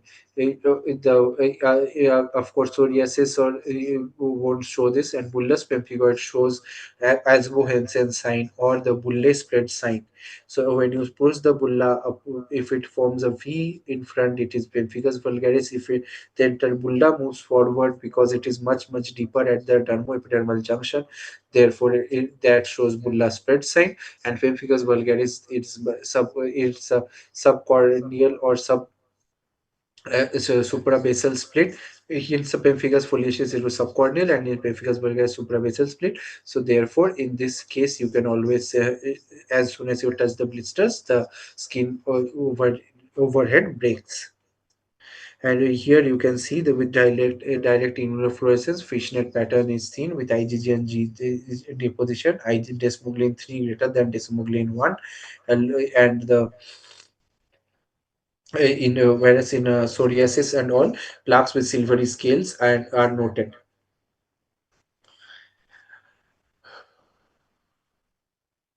This is the Gower sign. The one confusion that we will most likely always have is whether Baker's to mark Baker's is the more dangerous one or Duchenne. Always remember D for danger, D for Duchenne. So Duchenne, if the age is very less, 7-year-old boy with very fast progressive disease, Duchenne muscular dystrophy.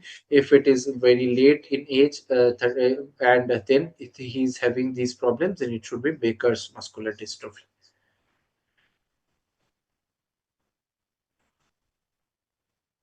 You can also calf pseudohypertrophy is seen in this due to along with elevated serum creatine kinase levels, progressive cardiomyopathy, respiratory muscle weakness.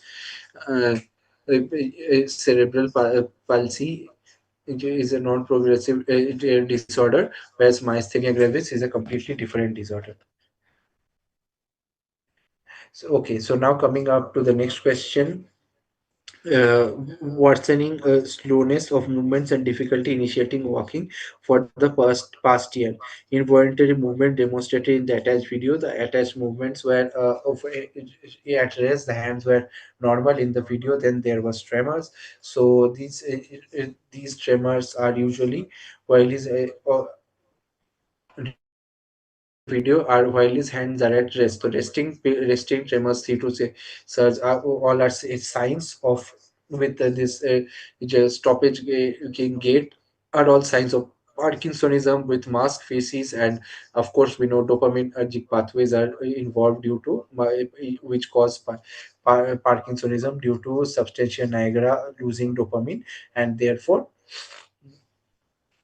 we have Parkinsonism. Serotonin is due to depression or other affective disorders. You can say acetylcholine is involved in Alzheimer's or memory, and GABA is of course involved in usually tetanus or something some in anywhere where the inhibitory is decreased is such as seizures. GABA can be involved.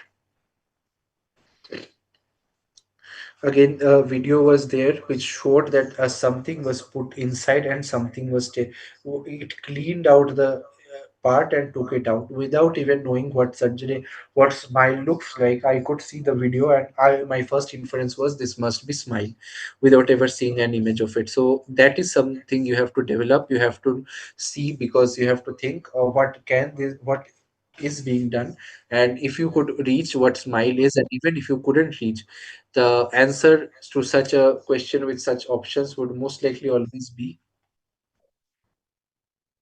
to a question with such options will be most likely myopia, because the cornea wasn't looking like keratoconus, and the surgery wasn't something like this.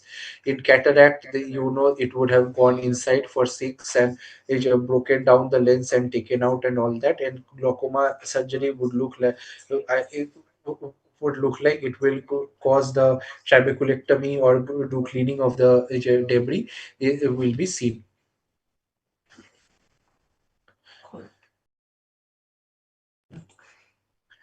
Comment section.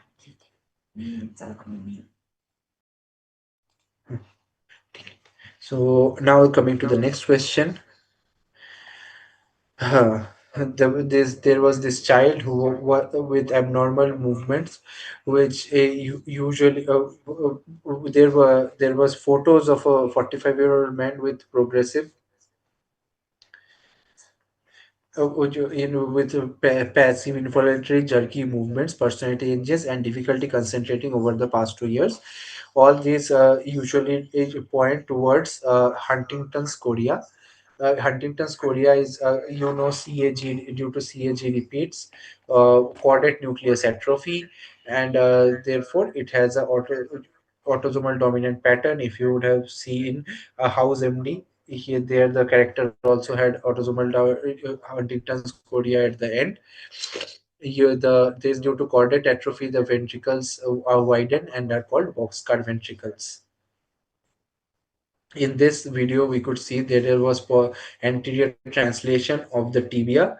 So the anterior translation of the tibia anterior translation of the tibia is usually due to anterior cruciate ligament prevents it from going anteriorly, posterior cruciate ligament prevents it from going posteriorly. So since there's anterior movement, anterior cruciate ligament harm is is defective. If it had been falling posteriorly, so PCL must have turned to let it move that direction, right? So, and you have to remember that MCL, medial collateral ligament, lateral collateral ligament. For meniscus, there is the Thessalis test, grinding test, and the Ripley's grinding test, or you get the dial test, or you try to remember just the names, and along with that, what part of the body which test is like the lateral meniscus as it is given, are assessed using McMurray or Epley's test or Thessaly's grinding test. MCL resist valgus test. Just remember ML. So medial collateral ligament you resist valgus stress, whereas lateral collateral ligament there is on the lateral side. So if this is the this is the leg, as can be seen in the previous slide. if we had to stop it from going the lateral in the lateral translation, lateral collateral ligament, so it will be harmed when we move it inwards. That will be a varus stress. So similarly, when it is going outward, then this ligament will be harmed. That is the medial collateral ligament. So it is opposite. Medial collateral ligament, valgus stress. Lateral collateral ligament, varus stress. Now, this is the Froment sign that we see, which due to the ape thumb deformity, due to adductor pollicis defect, due to the adductor pollicis is defective. We know all the thumb muscles are supplied by median nerve. So this one is although this left thumb is normal, the right thumb is abnormal. So he is trying to compensate it with the flexor pollicis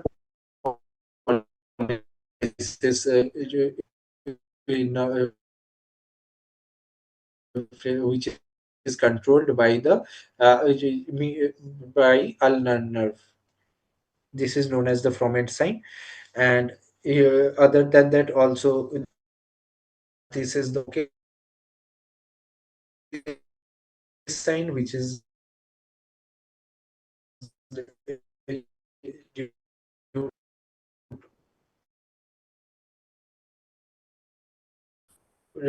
which is can be seen. We'll come back to it.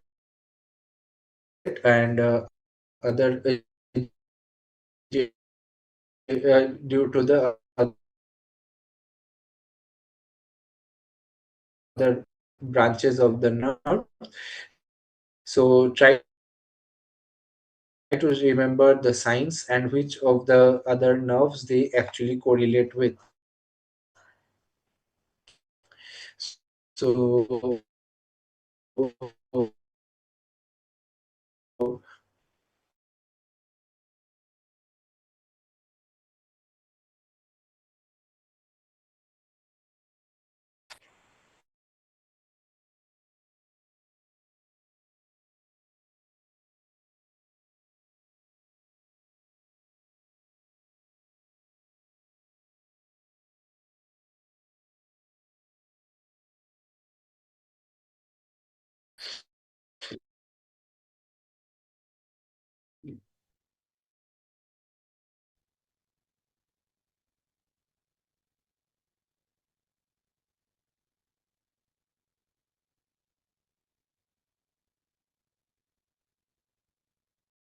Schwastiks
okay. So if it's okay right now, so hypocalcemia is seen, which is due to the inferior thyroid which is due to the inferior thyroid artery being harmed during the surgery, during thyroid surgery, and causing decreased parathyroid hormone and hypocalcemia, causing Schwarzschild sign, or or this is also known as the obstetrician hand sign.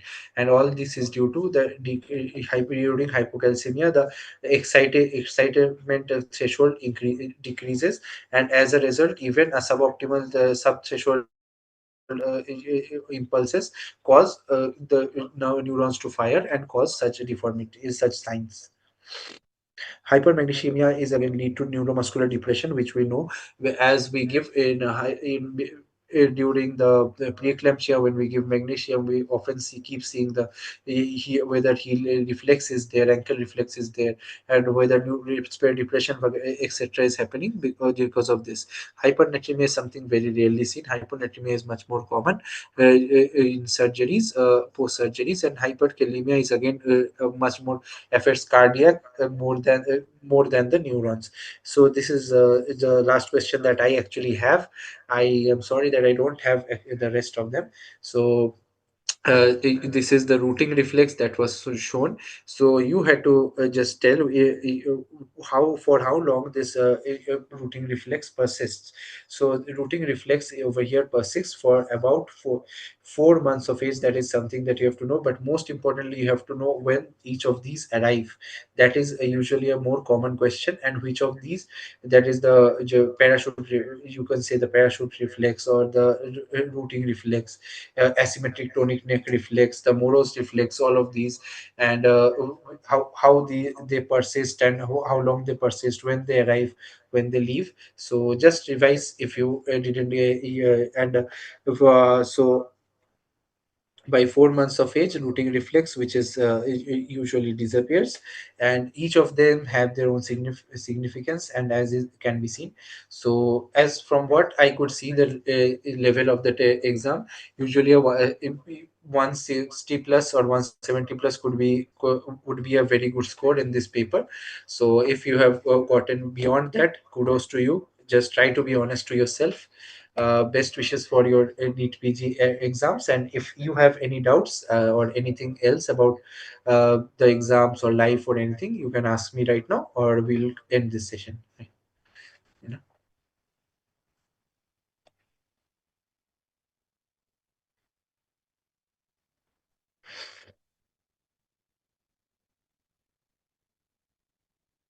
And try to apply your own common sense above what the question or answers or examiners want you to think. And that is something that I wanted to try to teach you. And do not keep your hopes in the sky.